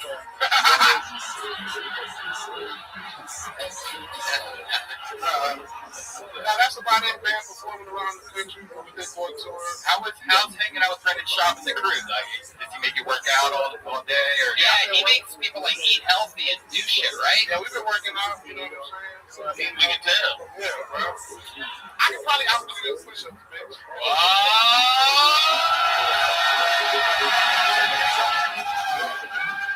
How many of you want to see these guys have a picture?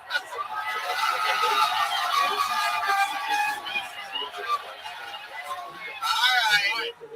Yeah, hold on. Mitch has some weird disclaimer he wants to do. I'll do it, but we shotgun a beer first. Whoa! I love it.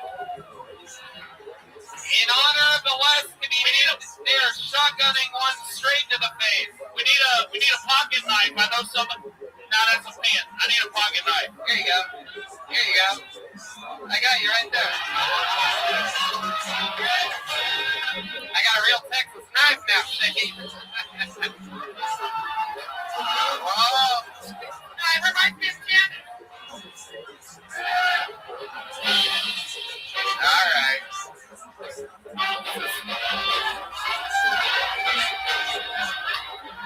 Jesus Christ.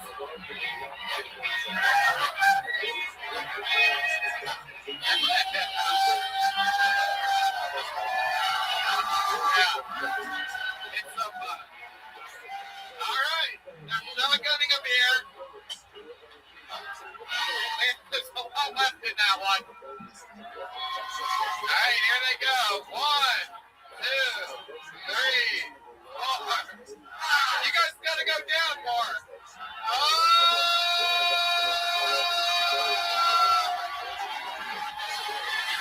Wow.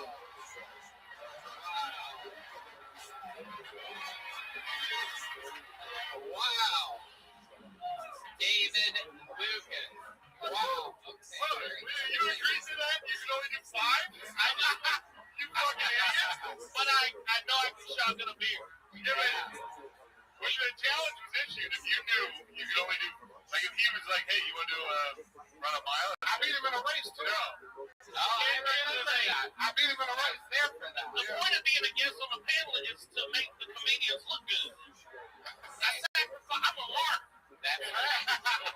Yeah, true. I'll give you that. And I got a shotgun of bigger. She can do shotgun again. Whatever you want. Yeah, you're probably right. You had 4 push-ups in your back pocket. You're like, all right, call. Here's the thing. Shay, how many you got? I'm not doing push-ups here. The last time I did push, Oh, wait a second. He thinks he can do 20. There's no way. This thing, whoa! He's leaving. he's going to pee. He's going to pee. He's snapping one off. Yeah, he's going to do In the woman's restroom. All right. It's okay. It's all right, Redman. I actually had a lot of fun. Thank you very much. Yeah, that was incredible. Both of you are having heart attacks right now. Thanks to showmanship here. Incredible how cool you're both playing it while I'm watching you both sweat from your noses right now. Man, we gotta let this motherfucker stick figure stop talking to us like this. It is fun. Like, we have an excuse for not being able to do push-ups. Tony only has to push up 13 pounds, and he still probably can't do more than 5. Yeah. I mean, hey, we all have things. I mean, David Lucas's arms are only 6 inches long. So he's built like a fucking T-Rex over here. I'm doing push-ups. He only went down 3 inches each time. Tony, you probably can't even lift the blanket off of you when you go to sleep. That motherfucker got a call for help when he wake up in the morning. Redman, I'm up! I'm up! Somebody get me out of this fucking bed! I seen him struggle to take a Band-Aid off. You should let that That's true. Well, David, I absolutely love you. Shane's back and he didn't wash his hands like a typical white guy. Is that a white guy thing too? Hell yeah. Our dicks are clean. Oh my God! All right, we'll be right back after these messages. Wait, is that another white stereotype I didn't know about? We don't wash our hands after we go making casseroles? I did not wash my hands. Hey, take a Truthful, you guys. Aren't white guys known for not washing their hands after they pee? Yes. You want to know what you guys are known for? I gotta go pee now. That's what biggest sins, not washing our hands.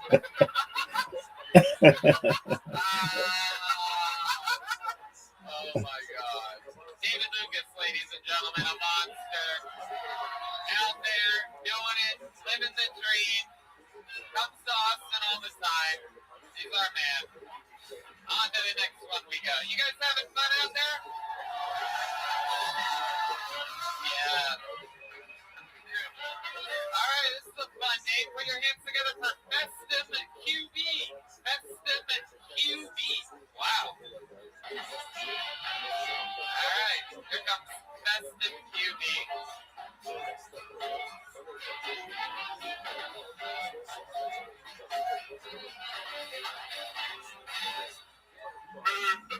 One more time for Festim QB, everybody. Here he is. Can we all stand up and 3-second silence to honor all the coons that got killed by the stupid drivers?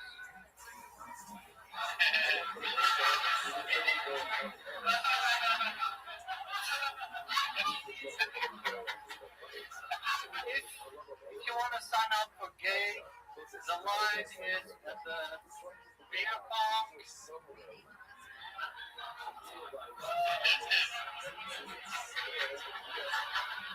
If you want to get good at this, you have to moisten the rim of the cup.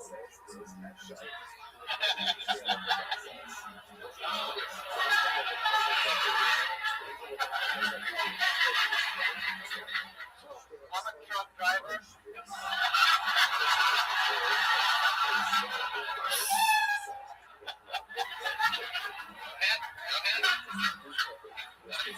Some people are transgender, and we have a lot in common, starting from the T, trans, and then transport, And when it comes to restrooms, people treat truckers just like transgenders. Nobody lets you use the restroom. But I actually feel like I have transgender 100%. Like, Okay, I'm gonna stop you. Festive. You're way over. I'm done. I've been fighting. You got a little bit more? Okay, go ahead. 5 seconds or 5 minutes? This thing. Okay, go ahead.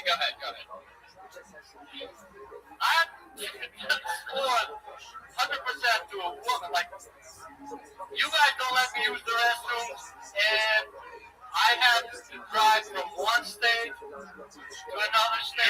Take a shit. Festive QB. That's Festive QB, everybody. That was his time. This is very, very exciting. I'm going to be honest with you, Festive. Everybody in the room thinks that went terrible. I absolutely loved it. Thank you. I got to be honest with you. For a guy, for someone to sign up for this show after learning English on the way here is absolutely incredible. How long have you been in America? What the fuck are you doing here? 3 years? Really? Where are you from? Are you from like Louisiana or what? Are you Operation Paperclip? What are you doing? Where are you from? I'm from Kosovo. I'm Albanian from Kosovo. Kosovo. Okay, and you live with your Kosovian family? No, I live by myself. Really? In Texas? In USA. All right. 10 years. This is still how he responds. Because I live in my truck. I do long hauls.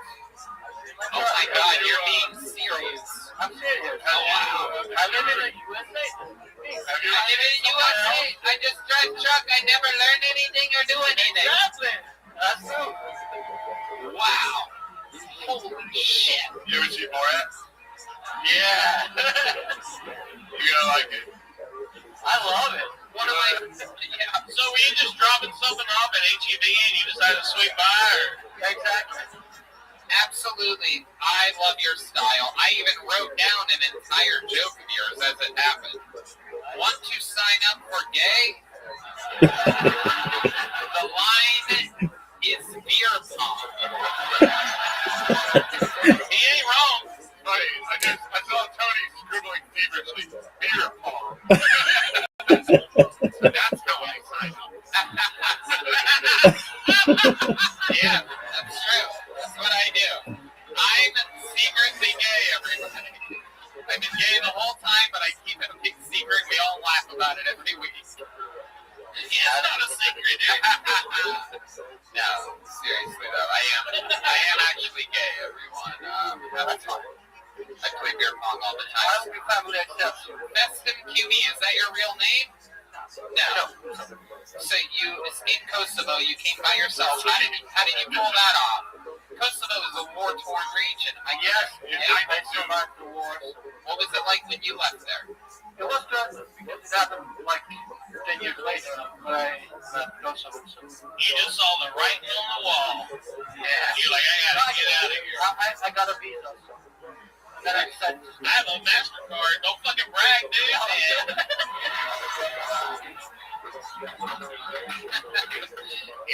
and you can actually read. Festive. So you've been driving trucks this whole 10 years? 6 years. 6 years. And you listen to podcasts, so you know where you're at right now? Yes, of course. Wow. How did this happen? And have you ever done comedy before anywhere? Yeah, like, I don't want to say like 2 years, but then like a year and a half, and then COVID, and I haven't done it. Like, where were you doing it before? Just on your stops, like on the truck route? Yeah, not really. Chicago. Okay. All right. Is there a specific thing that you tend to haul around the country, other than a bunch of gibberish? Is there like a specific thing that you drive? Like Not really. Whatever they put inside, I don't care. Whatever they put in the door. That's how I feel about my gay bubble. Whatever they put inside doesn't matter to me, as long as it's a penis. You know what I mean? As long as you're moisture. Right. Hey, what the fuck did he say? Why is everybody laughing? I have no idea. They don't know either. Did he say that? Oh, what was the word you used wrong about, Moisture. Yeah, but you used the word wrong about moving up. Moisture, not Moisture? If you want the moisture? This is my favorite scene from the movie Midsummer. So, Feston, what's your love life like out there on the road, talking like you do? What's it like out there? You know what I discovered? Since I started driving truck, Lot lizards. yes. Really? Wait. Hold on. Sex is actually a word. You can write it, you can text it, and you can carve it. Oh, wow. It is not a verb. That's what it's called. Did you say you could carve it? Yes. You can carve sex. Where I'm from in Kosovo, we carve it into pieces of wood instead of having it. Yeah. And then we masturbate all over it.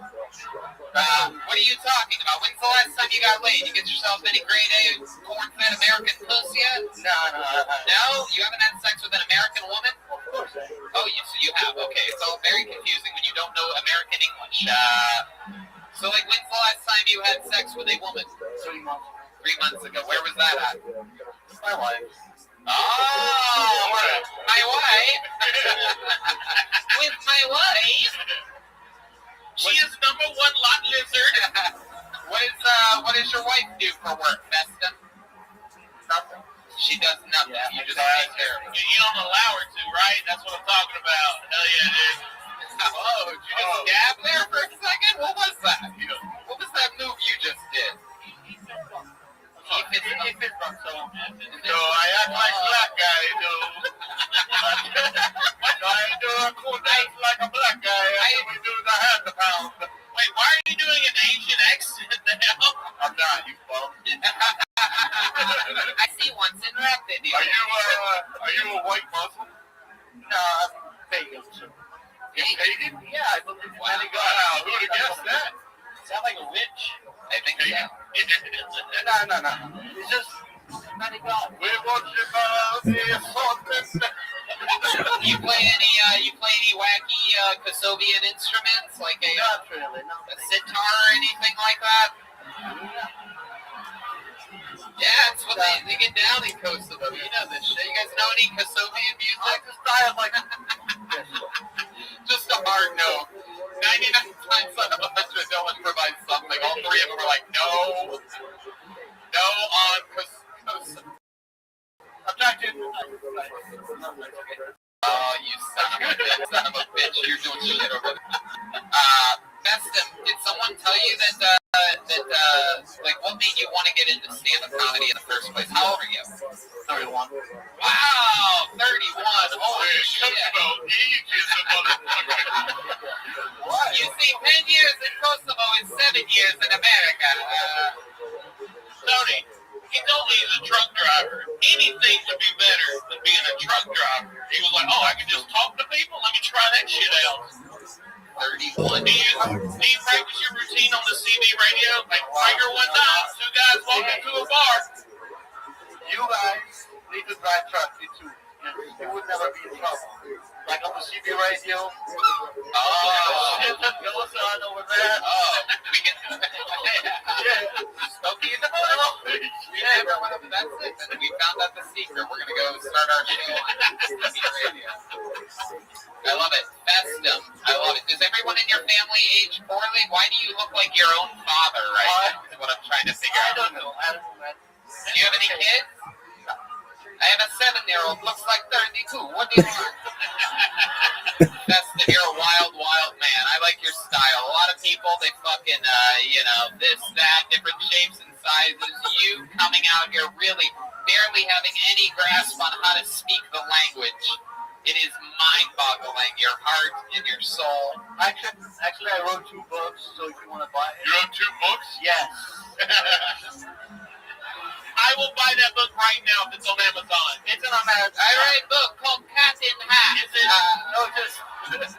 Can I buy it online? Yeah, you can buy it online. All right, tell me where to go. I'll do it right now. My name is Festum Pavlov. Oh, shit. Here we go. We are all looking at this book at the same time. Festum what? Pavlov. You have to spell it, you son of a F-A-M-A-L. What? How do you spell your last name? F-A-F-A-A. No, F-H-L.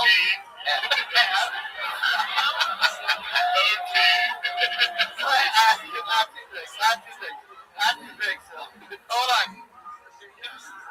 You're typing it into the wrong device.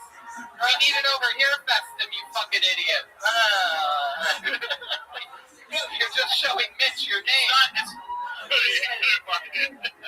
It's not on Amazon? It is. Okay, well, fucking put it He in. doesn't know how to. He types He like doesn't know how to spell his own name, and he wrote a book. I feel so much better about myself right now. Festum. Get It's your over. Alright. Which one? That one? This one right here? Fucking Christ. It's, hold on. No, it's $30. But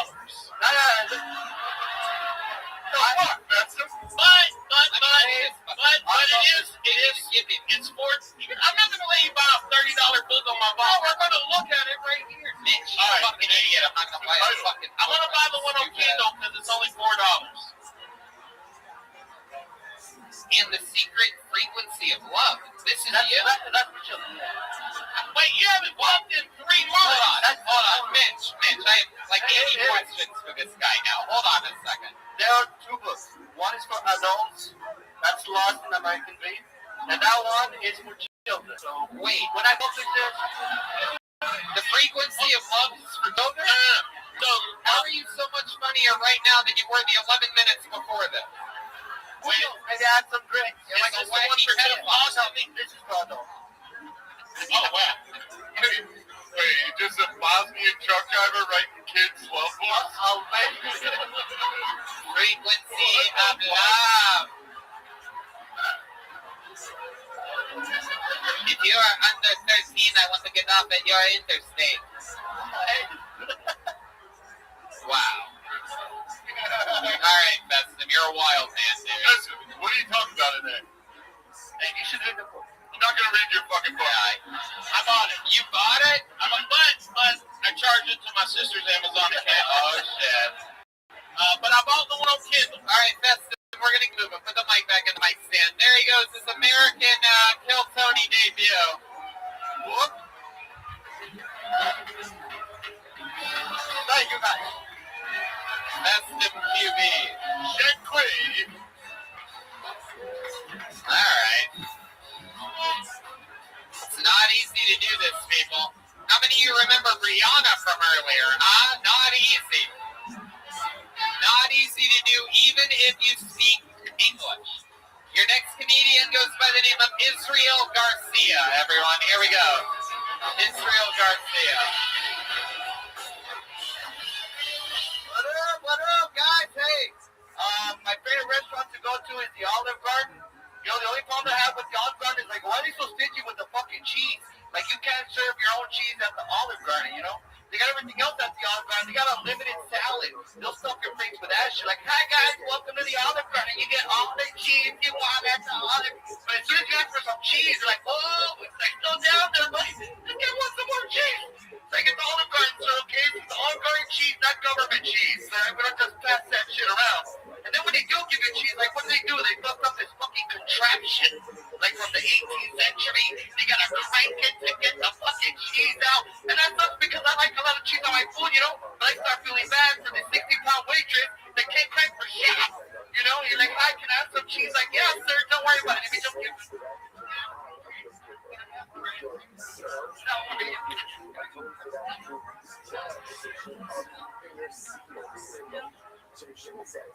You tell me when, sir. Like, bitch, keep going. You're not done. Okay. Wait, guys. Israel Garcia, everybody. Really fun. Me and us all miss the guy that can't speak English. Yeah. Pretty incredible. Israel, how long have you been doing stand-up? About 15 years. No, You know what? That's my fucking closer, guys. I know. No, it's not. Shitty as it gets. Yeah. Come on, Israel. I really am. Are you serious? Where have you been doing this for 15 years? All over the fucking country, dude. It's pretty intense, yeah. Really? Yeah, I jumped in the creek in the cave. Okay.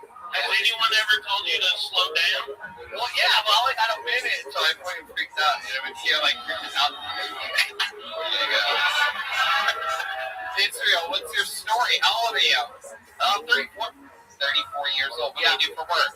I'm a stand-up comedian. I just What do you mean? I do it for a living, man. How do you do this for a living, man? Just fucking do it. I toured with a guy named John Polarbear. He's from Austin, Texas. He's actually from here, so. Have you guys ever heard of John Polarbear before? Yeah, John Polarbear. Have you heard of John Polarbear? Who he opens for? No one of these guys shot your dreams. Yeah. They are moving.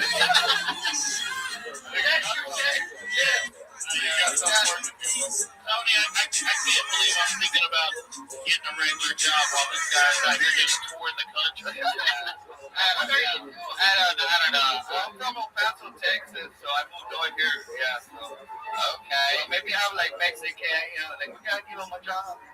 Wow. Is your comedy better in Spanish? It could be. I mean, I know mames, way. I wait with you, hello.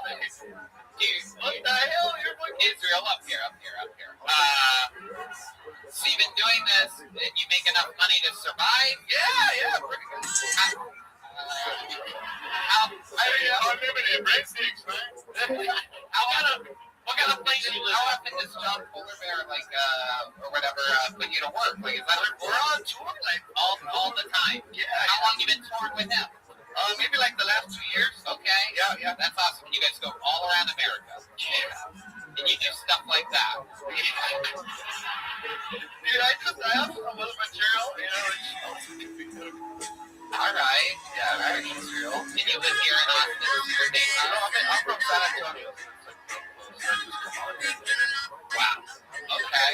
You have like a short joke. You have like one in 15 years. I'd imagine you have like one short joke, like less than 20 seconds that would blow all of our minds. And we'd be like, now I get it. I mean, I really don't, but I got a really fucked up one that I don't know if you guys want to hear. But it sounds long. Yeah, I just have a long setup and stuff like that, you know. Have you ever thought about perhaps trimming the size of these setups? No, I don't know. This is my first time coming down here, so it's just, you know, I'm like, holy shit. A lot of people, but I don't have a fucking story, dude. I'm not a fucking Russian truck driver, dude. I'm from El Paso, dude. I'm a Mexican, and I go in El Paso. Yeah, like the fucking close-to-low truck driver that doesn't speak English still gotta condense it a little bit. We're an economy. You gotta share the facts. What do you do for fun? What else about you other than stand-up comedy 15 years? Well, I like doing a lot of shit, man. I like to get fucked up. I like to drink. I mean, I like fucking. That's about it, dude. I like drinking and watching stand-up comedy pretty much, honestly. Like, Very, very good. What's the most fucked up you ever got? Biggest mistake you ever made? I fucked a really fat girl one time. Like, she was like super looking fat and everything. But it was cool because like, she had like a parrot tattoo. But then I woke up and it was like a pterodactyl, dude. So it was like, that's where you've been. Yeah. Oh, boy. Israel. You're the only Israel I've ever known that which got blown up. Yeah, I could have said that better. You're even making my setups clunkier. Shit's airborne out here. Oh, yeah, dude. The social distance from your Yeah, I setups, dude. I appreciate it. Hey, what's your backup plan? I don't really have one, dude. I really don't. No, we can tell. If you had a backup plan, you would have done it by now. 15 years. All right. Very good. Yeah. Hey, on a serious note, I am moving to Wichita Falls, Texas. So if you and Polar Bear need a host sometime, Yeah, man. Right on, dude. let me know, dude. I'll come out with that. What the fuck? All right. There you go. Israel Garcia, everybody. Literally. Israel, take one of those. Israel. Fucking take your joke with you, son of a bitch. Here you go. It's coming right at you. Wow. That's the business for you. Somehow that was more depressing than that guy's dead. Yeah. really was. Yikes. To think that guy's dad hasn't killed himself. It's really, really sad. Should we go to the bucket one more time? What do you guys think, huh? Alright. Shannon D. Sims, everyone. Shannon D. Sims is next on Kill Tony. This one's... Here we go. Make some noise for Shannon Sims, everyone.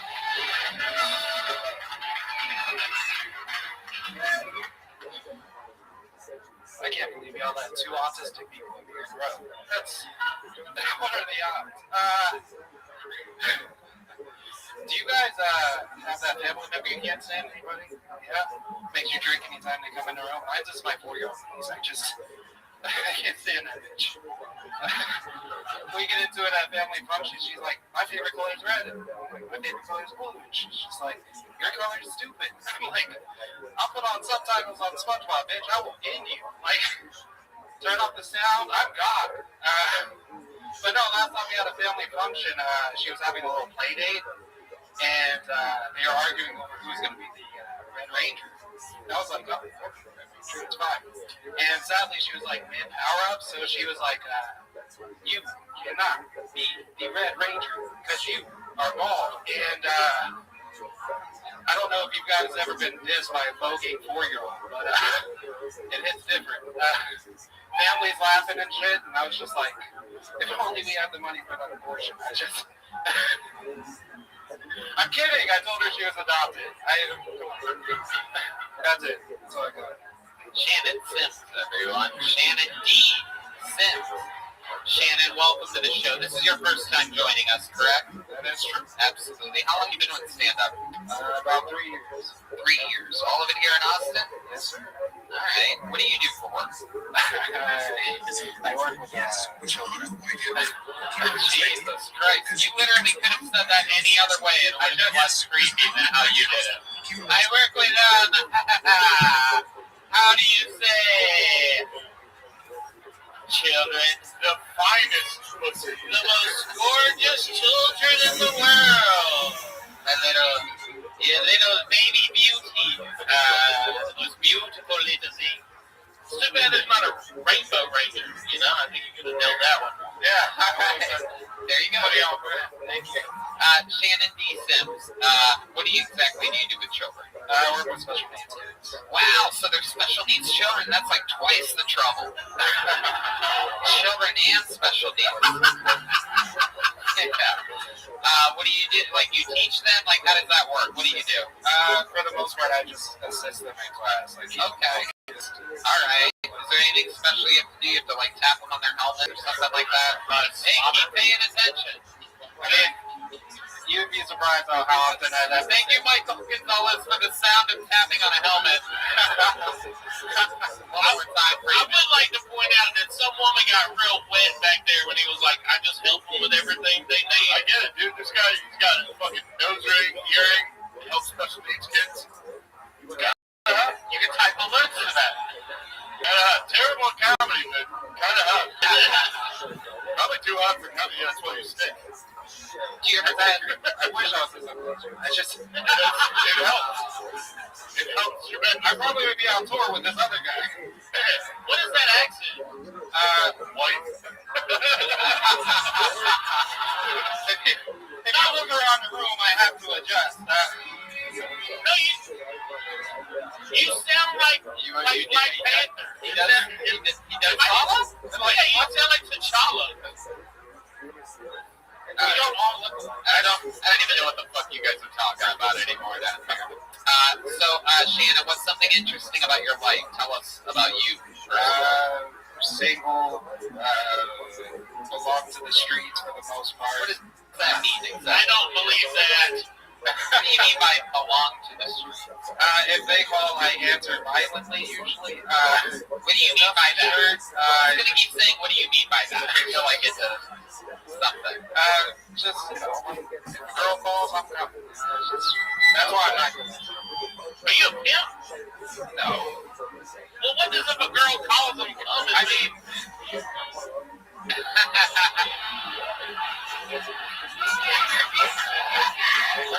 Hell yeah. I don't know. It's just like. Are you like a what's someone call a player? Yeah, something like that. Okay. The lightest version. Okay. So you have a bunch of girls that call. Not near. No.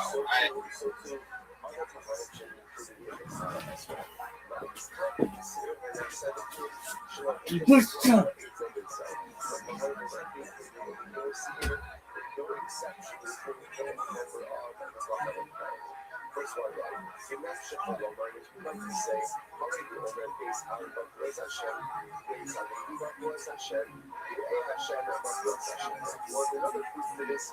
Look at this possible. They're going to give you the idea of what that proof is. They're going to explain the rights and everything that they go through. So once you know that, you can offer up this price, you just pay it. Or you look at yourself. It's not like you go. Why? It wasn't yours. What is the rights to say? The rights to say that the money that was on the 24 is serious. Yeah, you can just do that. It's just do that. How about the money? You usually have one of the serious.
It makes sense that this is for tomorrow. They should be covered until they should be covered until right? Should put them in the flood until they saw.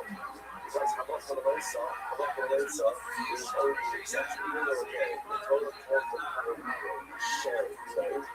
Which makes it like it's only for her. Also includes his family. Once it includes his family, it makes sense to that. Also include the other daughter. By copying the sound of the second thing, share them within the flood. So it's more sense to include that in the power of Allah, but there's only an allowance of his family. As opposed to the innocent, there is no allowance for other partners that are against the function for his family. It's not should come on what he likes to say.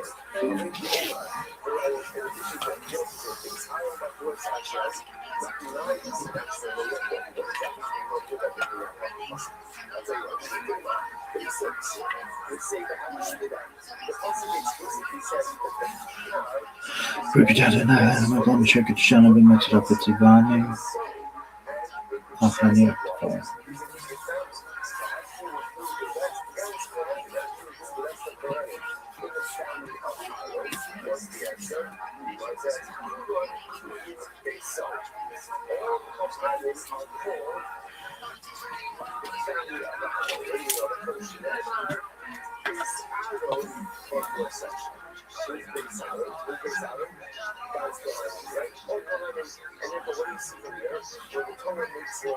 Rückkehrte Magam Checket Shannon mit Rappetivani on the spot.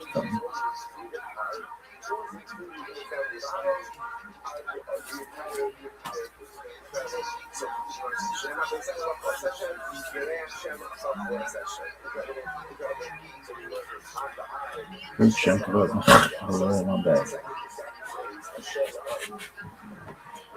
Shema Yisrael Adonai Eloheinu Adonai Echad. Fruit Shankarot Mahat my bad.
It's the whitest version, not a lot of them call. That's the problem. It's the light version, not the dark version. Alright. Okay, that's cool. What else? What do you do for fun? You dress like a lesbian. That's exciting. Very few people, of all the things to take from a lesbian, their style is an interesting thing. This is my grandma's blouse. I just cut it. I love it. Something interesting. I used to male dance for a period of time. What does that mean exactly? Like strip? Yeah, so. Oh, wow. Look at that. They want to see it. How many do you think we should get on a tape to what Shannon says used to do? I don't do that. I work with children. Yeah. Go right ahead. Put the mic in the...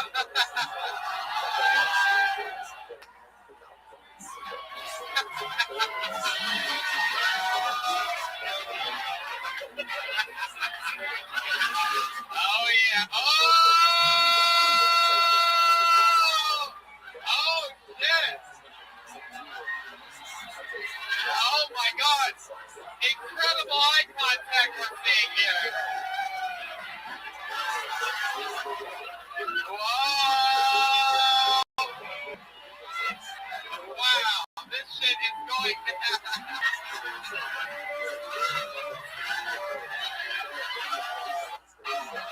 Wow. That's awesome. The eye contact from Shannon Sims is powerful. Mitch Burrow just went on Kill Tony the Ride. That is out for amusement parks around the country right now. That is one of the top 3 lap dances I've ever gotten. From a man. Wow. I do want to point out that he grabbed my right leg and he lifted it up and he was like, yep, I'm going to get the other one. From the strain, you were shaking, all right? Absolutely incredible. I did not see that playing out that way whatsoever. I did not. I am soaking wet right now. Hell yeah. That's what he does. I mean, that's a move. You...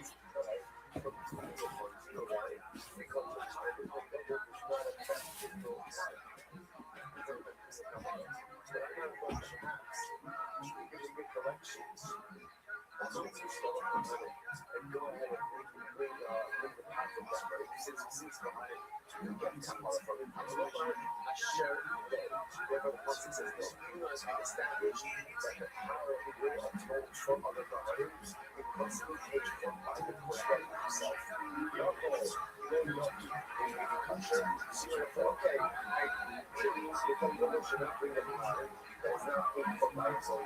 But if you want that kind of a car, it should still be kosher. The Roman showed Hashem law. Instead of the Bible says a second time that the car has to belong to the coin brother. Say, Shema Allah Kasab Rahman. Those examples of the Torah says the something twice. It's to teach you what? That it's the people that you have to have that this is an expensive piece of information. Therefore, again, it's not just that the viewer of the car should be watching the coin brother's money. It's not okay. It's not. It's got to be watching this money. It's not. They come to watch the car itself is very costly. And it's not a hobby percussion. This is very valuable. Nice shows. You can have the woman father. So Lord actually was his wife is a proposal for forgiveness. That is the ultimate. And it's that what matched up with the ultimate. That what is the halacha raisa. That and it's that included in the culture. Because if the Lord can plus you bring the whole if Siv Asher it's incredible. You cannot achieve Kabbalah at something you did not spend money on. It's very incredible. You cannot achieve Kabbalah to do something you can't spend money on. Kabbalah requires sacrifice. If you're not willing to keep up something, Kabbalah is not achievable. Let's say, you see this concept in many different ways. Sometimes what stands in our way of becoming true God's children. It's good, but it's totally just right. But what stands in our way of becoming true God's children is that we need to know there's to give up certain things and not willing to stop doing certain things that we have to do. I was sincere desires to be a better person. A sincere desire to change my life. It's just the music created of several feelings that are holding me down. I got to just so there's one of them. It's called Production. That's the other. And so I have all of us have a stress in our life that we hold on to. Right? There's the things that I know I'm not good, they're not healthy, they're not healthy, they're toxic. Maybe they're sinful, and it's just completely detrimental, right? And I know, but here I am, and I'm strong enough to advance that, doing my thing, ready to achieve power, and I'm thinking, and again, the book represents all the things that we like, it's all the time, and then I'm wondering, if we all this good stuff, but why am I not getting traction? And it's very simple, look at your popularity, look at the world, and look at all those shrubs. As long as you hold on to the shadows, you can go to the left, you can go to the right, you can all get something and look at everything in your life. You feel healthy, but you're not going to get to that. I don't get anywhere in life until I let go of my stress. True Kabbalah requires sacrifice. True Kabbalah requires excising certain things from my feelings so I can move myself forward. For instance, do you know how I know that this favor of God, including the Kabbalah of the fire? Do you know why I know that? Because it didn't cost them. If it doesn't cost you anything, you're not getting Kabbalah. Kabbalah requires sacrifice. Spirituality requires sacrifice. Great requires sacrifice. Whether it's sacrifice of my money, sacrifice of my time, or sacrifice of the stress and stuff that I've been holding on to for a very long time. There's actually wasn't that. The reality is, most of us go through life and it's never let go of our stress. Now, this is true. Even if you let go of your stress, people accomplish great stuff in life, you accomplish. Yeah, you absolutely can. But you never can somebody else. You never put in the process where you're using that time. It's easy to let go of this stuff that brings you on this life. It's like you don't know that you're like staying on your shirt, right underneath the reality of the times. At least I'm not giving there's nothing else on. Right here. I forgot that. So some of the nice sex words, you know what's interesting about it is you have to look at a very subconscious part of this, right? Because as long as my time is straight, I'm good to go. But if I got extra to do something else, like it's right there. It's right there. instead, what could I do? What could I do?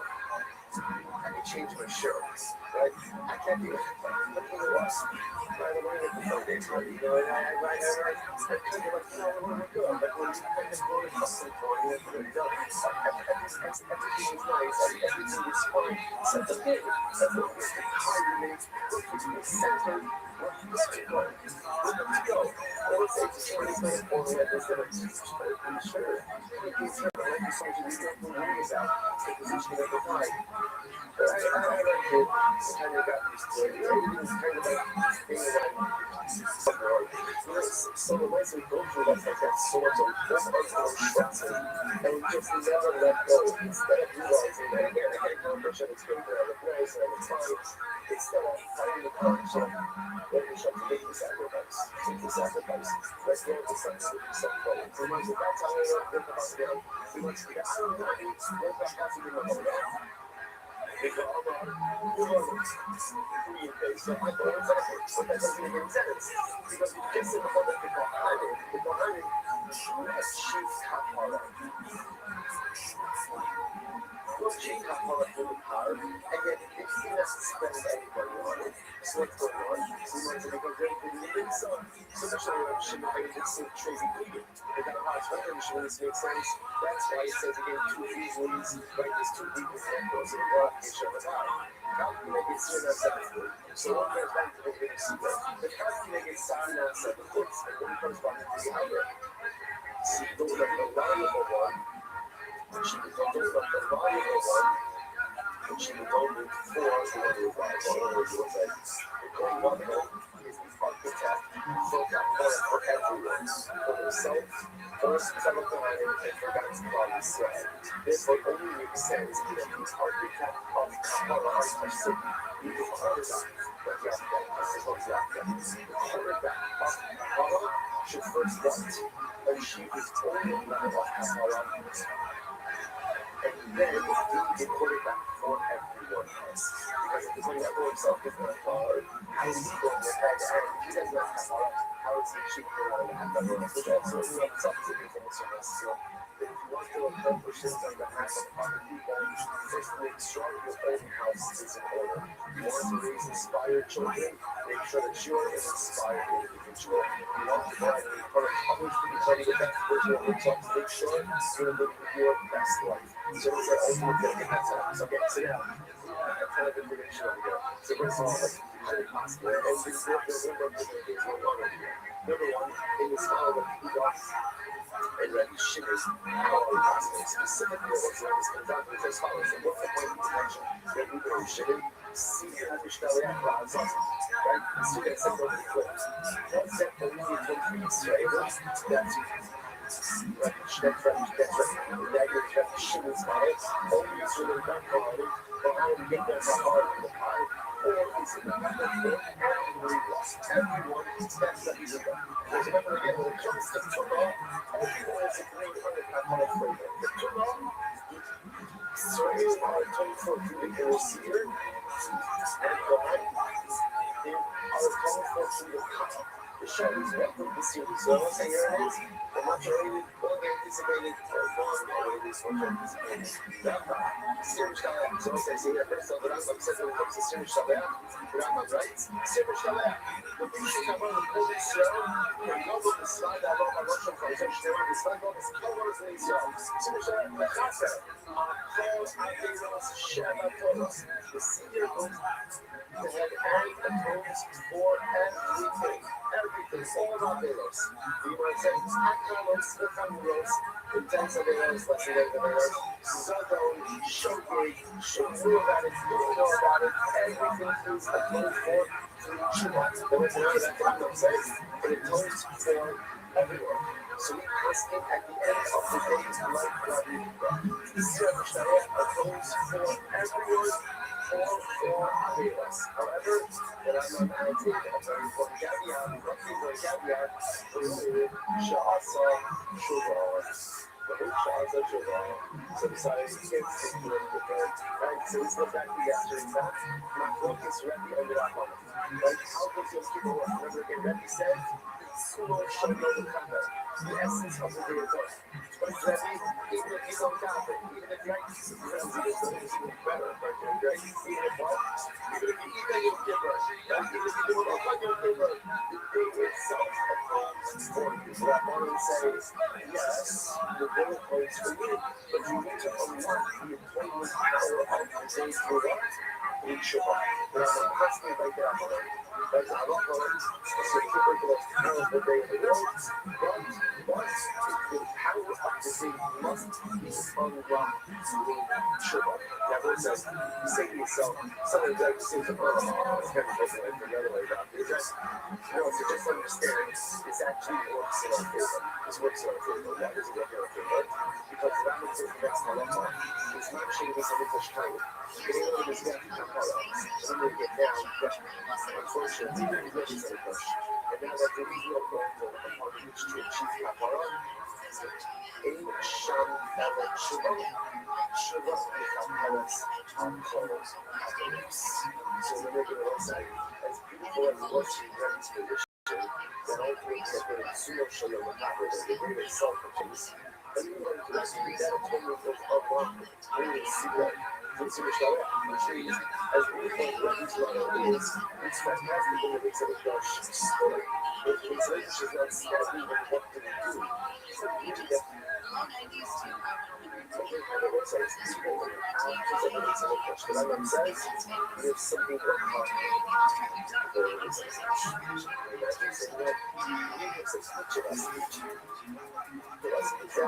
something more he possesses something more powerful than his there.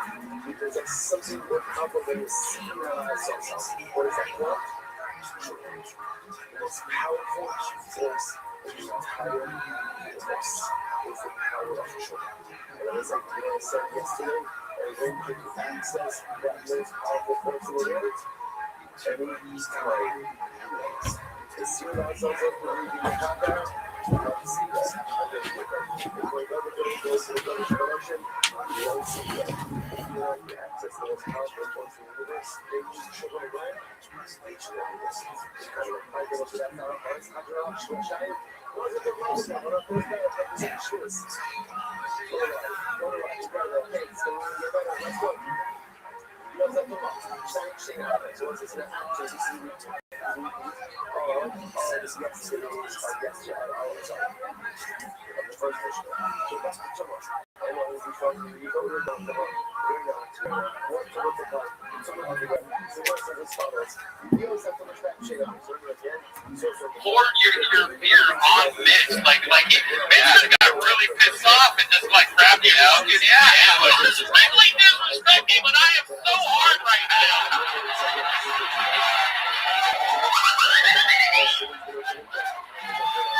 It's so true. It's going to be hard to explain that one to your friends. Like, well, yeah, one of the people pulled out of the bucket poured a beer on one of the guests. Like, oh my God, then what happened? Well, they almost fucked. Don't say almost just yet. There's still some show left. Yeah, that's true. And Hans Kemisadas, there is a room closet here at Baltic Gas. All right, there's Shannon, amazing performance. Way to get the crowd all riled up. Shannon decent. But Shannon, how did Shannon do it? You get the big one for doing that. Shannon, there you go. You earned it, dude. Take the big. Oh, there you go. Wow. Incredible. Sorry, it just looks like I threw a fucking book at Shannon. When do you think this is going? I don't know. I didn't ask for it. I just these fucking red Hansky shit. Oh, thank God I got this towel. It's for your forehead. He's like, Lord, have mercy. What do you want, D? What do you want? I'll get you something. Crown Royalty Coca-Cola for D Madness, everybody. It's okay. All right, it's D Madness. Yeah, that's D Madness back there.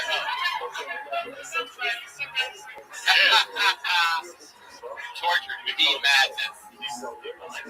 Yes, he's blind. Shane.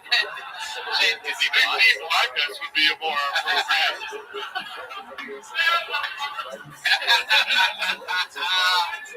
I apologize. It's crazy how he, It's crazy how he turns his head directly at you when he responds to you. Like, he knows exactly where you are. Like a bat with sonar. Hey, Tony. Because of Shane's last appearance on the show, I told myself I'm going to drink more Bud Light than Shane does. Yeah, how's it going? Got fucked up. Yeah, dude. You almost got butt fucked 3 minutes ago, dude. Trying to keep up with the bull over here. Okay, you in trouble. The black guy fucked you. It's not going great. I'm living the American dream. Oh. Woo! Oh, yeah. Mitch Burrow out here trying to run with the bull Shane Gillis. That'll get you in trouble every time. All right, you guys ready to put a big ribbon on this episode or what, huh? This is our final regular of the night. Every single week, he debuts a brand new minute of stand-up comedy. He's an absolute fucking monster. The longest-standing regular in the history of the show. He opened for me all weekend here. He opens for Joe Rogan. He's a freak. It's the Big Red Machine, William Montgomery. Here we go. The Manila Gorilla. This is William Montgomery. Remember that movie where Mickey Mouse at the NYPD is visiting his estranged wife, Minnie Mouse, and they go to the Nakatomi Plaza in Los Angeles for a Christmas party? But Minnie and several others get taken hostage by German terrorists. Still hard to believe Mickey was cast for that role. I thought that was going to go better. Excited to announce I'm guest hosting Murphy Brown next week. Hunter Biden was apparently moved to tears when he saw the Afghani buildings burning on TV, to which he replied, wait, burning buildings? I thought they were burning the poppy fields. It's weird. Y'all are going to like this one. This is a funny one coming up. It's weird you don't hear much from Tinkerbell anymore, or as the tabloids call her, Wrinklebell.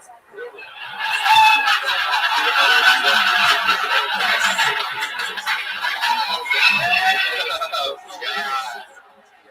I got way too fucking high before this. I do have great news, Tony. ADO from last week, we got engaged. Oh, wow. We're engaged. That's incredible. People love Miss ADO. She's wild. She brought a whole bag of tricks last week. She did, yeah. We went back to her apartment after the show. We started kissing. I asked for her hand in marriage. She said yes. So we're pretty excited. I think next October we're getting married. Wow, next October. And did you guys hook up at all? What do you do? Sometimes we will lick each other. Lick? Yeah, lick each other like on our stomachs. We do that some. Is Amy here? We can actually do that up there. She's right over there. She's right over there. I was kind of kidding. Bring her up. Hey, William. Miss Amy O's a wild one. If she comes up here, there's like no getting that microphone back, William. Where are you, Amy? Oh, hello, Amy. Hold on, what is she doing? Here she comes, everybody. She's acting right. No. Oh my gosh! Oh, wow. Here you go. When you should. No. Stop it, Red Man, stop it. Miss Amy O, how are you? Wait, don't hand her the microphone. William, you have to do it like Joe Rogan does it with fighters after they fight. You have to hold the microphone in front of her face. She's a wild one, dude. She'll fucking jump off the stage with that. Well, it was fun. We got married. Miss Amy O, is this true? Are you marrying William Montgomery? What's the charge of polygamy? Hold on, that's not what we agreed you would say on here. Amy, we had planned this shit out earlier. We had planned for something else. Why'd you just mess that up already? It was going to be hilarious. Why did you... What type of whistle do you have there, Amy? What is that in your hand? What type of weapon is that?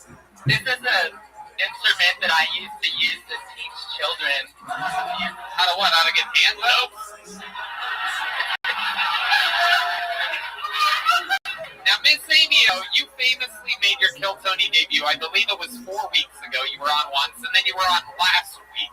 Both were absolutely so crazy that you've become like a pop culture reference here on the show. Your first time was in front of Shane Gillis here. You remember that? Excellent.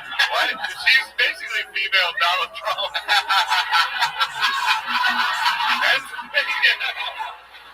Yes, Pennsylvania, great state. I remember it well.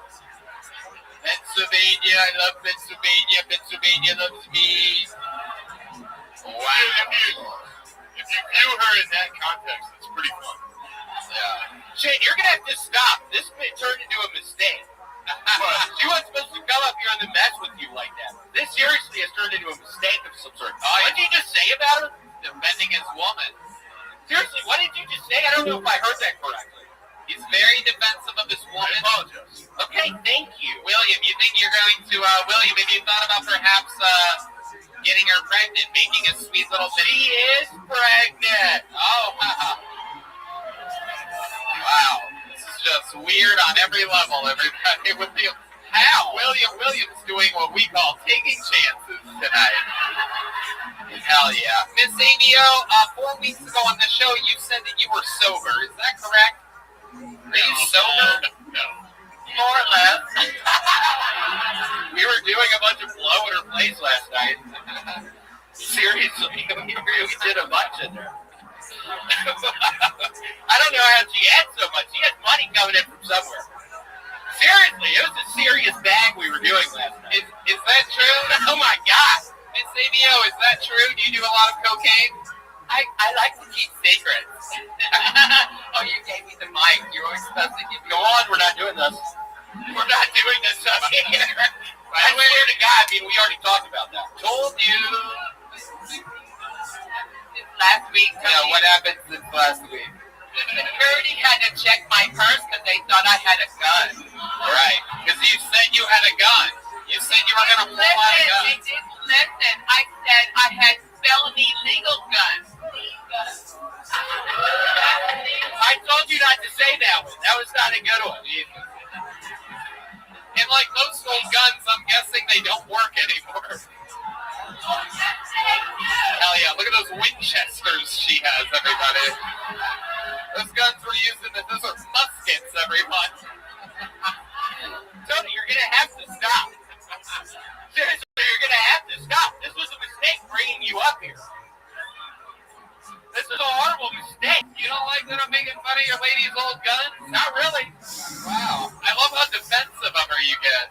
William. Fucking stop. Stop. I told you not to fucking touch me up here. We talked about it last night. It was a time. Samio, what is that tattoo on your chest there? Is that a Darth Vader? What is that? Oh my God. The Alcoholics Anonymous symbol. And I had him fix it into a dream catcher. Wow. Look at that. Still live by the principles, though. Oh my goodness. William, when you're making love to her and you see that former AA symbol turn dream catcher, what is it is right in my face. I honestly thought it was a swastika. Seriously, I saw it as a swastika. I didn't realize it was a dream. That's a fucking dream catcher. You lied to me about that. Why is this all coming out now? I'm going to keep you two up here for another 45 minutes. This is great. This is comedy great. I don't want to disrespect anybody, but I'm just going to go to the bathroom for a second. You could have just gone instead of making it all sad, bitch. Yeah, this is just like uncomfortable. I don't know. I just got to pee. What are you fucking talking about, man? Mitch, go pee. Mitch still has to jerk off since his lap dance, everybody. He's got blue balls right now. What? Yeah. What is your guys' favorite sexual position? What would you say? The one where you're both standing up. Hold her up. Oh, yeah. What type of noises? Yeah, it's more of a walk around with it. What type of noises do you make during sexual? Wow. This This guy looks like an owl, everybody. Absolutely incredible. William. How about you, Miss CBO? Miss CBO, what kind of noises do you make in the bedroom? During sexual intercourse. That was my nickname, by the way, Cricket. The way I rub my legs together. Yeah. How did you make that cricket noise like that? That was incredible. Wait, William, put the mic. Oh, okay. Well, there you go. There goes all. But I will say this, look, I think the glossed over a little bit, but turning the AA tattoo into a tattoo, you just sit down and be like, nah. Just sit down at a tattoo artist, like, nah, never mind. Nah, I'm gonna get fucked up. Yeah. Were you fucked up when you decided to do that? Was it the same tattoo guy? It was like the $100 the state gave me when I made parole. I got 3 tattoos. I had a boy. You didn't tell me you had been in fucking jail and you had a boyfriend? What are you talking about? Yes, I have been listening. You didn't tell me that shit. You've been to jail?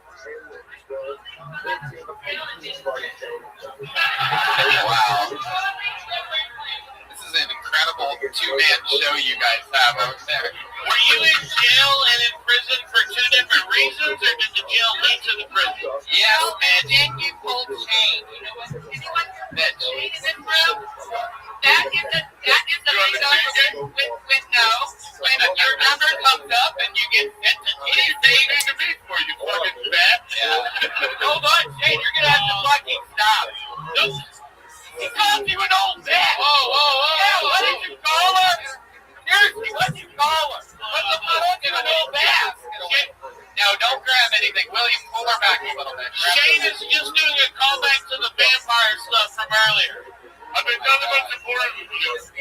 I was able to see the very clear former AA details of that tattoo. She got so close to us up here. She got so close to us, I almost fell asleep under her dream catcher. Miss ABO, this is wild. You're like magenta is the new black or something like that. William, I met your mom. I didn't think you had any real issues there. What happened? Yeah, I don't know. I mean, I think we really understand each other. Yeah, I mean, it's a pretty strong connection. It's been... Brendan, why would you fucking do that? I mean, seriously, why would you do that? It's the noise you make when you're having sex. You make the noise coming out. Yeah, and then what happened? You watched him on Saturday. I watched him perform, and I thought he was cheating on me, so I was hiding over there. God, Amy, why would you fucking say that? I think we went over that.